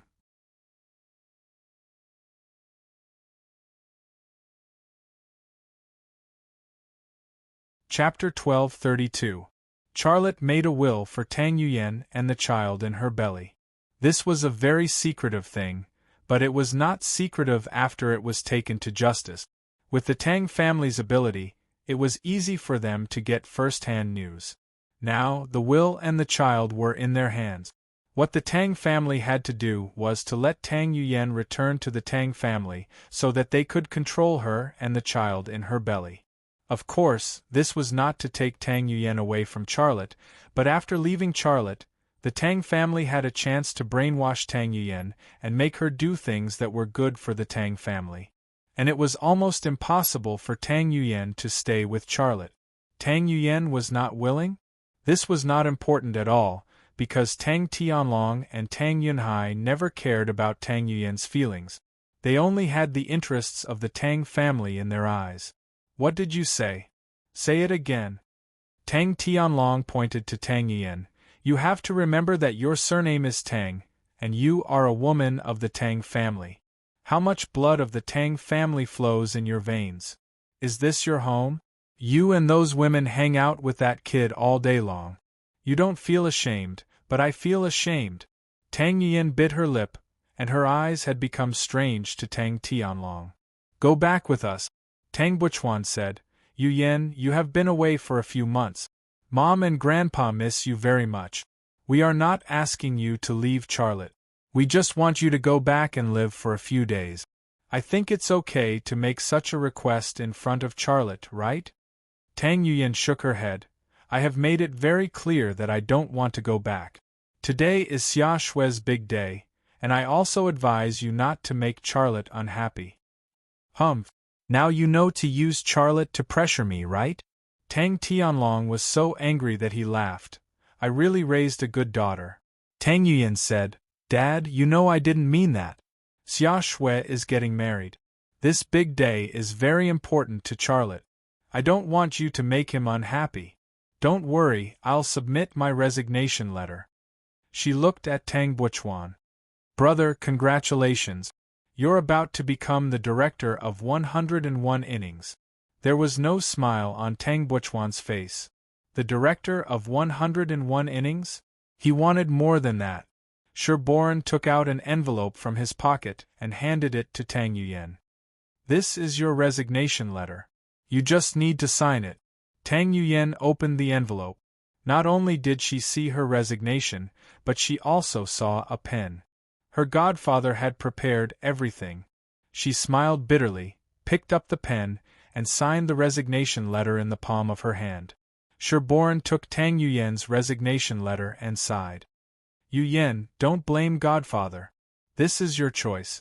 You can hardly work normally during this time. Tang Yuyan smiled. This job was never what I wanted. Now that I'm leaving, I have nothing to regret. If you think so, I have nothing to say. Sherboran said.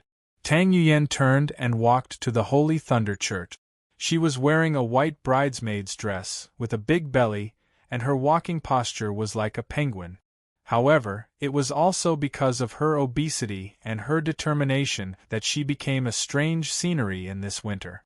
This scenery was related to the continuation of life, love, and maternal love. Stop right there. Tang Tianlong scolded. It's fine if you don't go back, but give me Charlotte's will. I'll take it back and keep it for you. Tang Yuyan suddenly turned back, and tears appeared in her eyes. Dad, don't force me any more. Tang Buchuan said, Yu Yen, we're doing this for your own good. Charlotte, do you know why Charlotte made a will? Tang Yuyen was stunned for a moment. What do you know? Tang Buchuan said, Come home with us, and I'll tell you. No, you don't know anything. You can go. I don't want to quarrel with you now. Tang Yuyen wanted to know what inside story Tang Buchuan knew, but she was not the kind of woman who could be fooled easily. Charlotte didn't even tell her, so how could Tang Buchuan know the inside story? It was just a trick to trick her to go home. Do you think I'm lying to you? Tang Buchuan sneered. Not only do I know why he made a will, but I also know that he gave you $40 billion, right? Tang Yuyen was shocked. You? How do you know this? She was not surprised that the Tang family knew that Charlotte made a will, because Charlotte's will had been notarized. It was not difficult for the Tang family to know this matter with their channels. However, the $40 billion Charlotte gave her was confidential, and Charlotte could not tell others. So, how did the Tang family know? Come home with us. I'll tell you everything I know. The man you love has many secrets that you don't know. What do you know? Where did you get the information? Tang Yuyen's heart was full of suspicion and nervousness. She knew very well what her family wanted to take from Charlotte, but Charlotte was always hindered by her identity and face. Otherwise, with Charlotte's current strength, it would be a piece of cake for him to deal with the Tang family. But this also became the Tang family's unscrupulous reliance, which was also the source of her pain in being caught in the middle. Go home, you will know everything when you go home. Tang Buchuan still said the same words. No, you go. Don't persuade me anymore. Tang Yuyen said firmly. Something big is going to happen today. If you stay here, you will regret it, Tang Buchuan said. In my eyes, Xia Shui's wedding is a big day. Tang Yuyen walked to the Holy Thunder Church. There was a flash of anger in Tang Buchuan's eyes, but he did not attack. I must take you back today. I want to see if I, as a father, can control you. Tang Tianlong strode to Tang Yuyen. Tang Yuyen hurriedly ran to the interior of the Holy Thunder Church, but she was too clumsy with a big belly. She didn't even have 1/5 of her previous speed. In the blink of an eye, Tang Tianlong caught up with her. Tang Tianlong grabbed Tang Yuyen's wrist and pulled it back. Tang Yuyen staggered and almost fell to the ground. She was so scared that her face turned pale. Dad, I'm pregnant. How can you do this to me? Tang Tianlong's expression was cold, and his voice was cold. If this child can't become a member of our Tang family, then I would rather not have him. You don't want? Tang Yuyen suddenly cried and shouted. What right do you have to not want him? He is my child, not yours. You have no right to decide his future. Tang Tianlong pulled Tang Yuyen away very rudely. Dad, I'm begging you. You'll hurt my child. Let go of me. Tang Yuyen cried very sadly. Tang Tianlong seemed to not hear her crying and begging, and continued to drag her away. Tang Yuyen's tears flowed more rapidly. Why did her family always want to hurt her? Were the interests of the Tang family so important? They even wanted to hurt their own daughter for the sake of interests? They even wanted to hurt their own grandson? She couldn't understand these problems, but the harm caused by the Tang family was ongoing, and it might continue in the future. The emotion and sadness in her heart burst out at this moment. She suddenly shouted, Let go of me! I am no longer a member of your Tang family. We are no longer father and daughter. Tang Tianlong froze immediately. He couldn't believe that Tang Yuyen would say such words to him. Tang Buchuan and Shi Boren were also stunned. Obviously, they didn't expect that Tang Yuyen would say such disgraceful words. A second later, Tang Tianlong suddenly slapped Tang Yuyen's cheek. Tang Yuyen waved her hand to block Tang Tianlong's hand. After saying those words, she felt relaxed and had the courage to resist. How dare you fight back? Tang Tianlong was so angry that he suddenly pushed Tang Yuyen's shoulder. Tang Yuyen moved sideways and shouted at the same time, Honey, help me! Hearing the words "honey, help me," Tang Tianlong hurriedly stepped back and didn't dare to reach out to Tang Yuyan again. For no other reason than that Tang Yuyan's man was Charlotte, the richest man in the world and the patron saint of China. He dared to make things difficult for Tang Yuyan because Tang Yuyan was his daughter, but he didn't dare to do it in front of Charlotte. A few seconds after Tang Yuyan's voice fell, the familiar figure of Charlotte appeared at the door of the Holy Thunder Church. "Honey." Tang Yuyan, who had suffered all kinds of grievances, walked to Charlotte, crying as she walked. Charlotte held Tang Yuyan in his arms and said in her ear, "I'm sorry to make you suffer like this. I've been watching you, waiting for you to call me." Tang Yuyan was taken aback for a moment, but then she understood. Charlotte was waiting for her to make a decision, because Tang Tianlong was her father after all.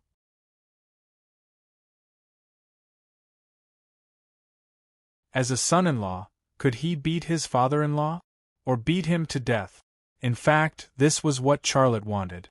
Otherwise, he wouldn't have left, and he wouldn't have watched Tang Tianlong and Tang Buchuan bully Tang Yuyan without showing up. He thought about it further. He made a will for Tang Yuyan and the child in her belly. If he died or left this world, the Tang family would inevitably intervene in the business of Rema Group through various means. Rema Group was left to his woman and children. How could he allow the Tang family to meddle in it? This matter had to be resolved before the end of his lifespan. Therefore, what he was actually waiting for was what Tang Yuyan said just now. "I'm no longer a member of the Tang family.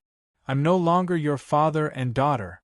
Making a will, marrying his sister, and removing the hidden danger of the Tang family were actually his last wishes. He wanted to finish them one by one while he was still alive. Therefore, the secret that Tang Buchuan had given Tang Yuyan $40 billion was actually leaked by him, not by anyone else. Now that Tang Yuyan had completely left the Tang family and broken off the relationship with Tang Tianlong, it would be easy for him to deal with the following matters. Ha! While Charlotte was comforting Tang Yuyan, Tang Buchuan gave a hollow laugh and said, "Brother-in-law, don't get me wrong. My father just quarreled with Yuyan for a while. My sister is good at everything, but she loves to cry. She has been like this since she was a child." Charlotte looked at Tang Buchuan and said, "Shut up. You." Tang Buchuan's face suddenly turned red with anger. Charlotte said to Tang Yuyan, "What's going to happen next is not what you want to see. Go in first. They're waiting for you inside." "Okay."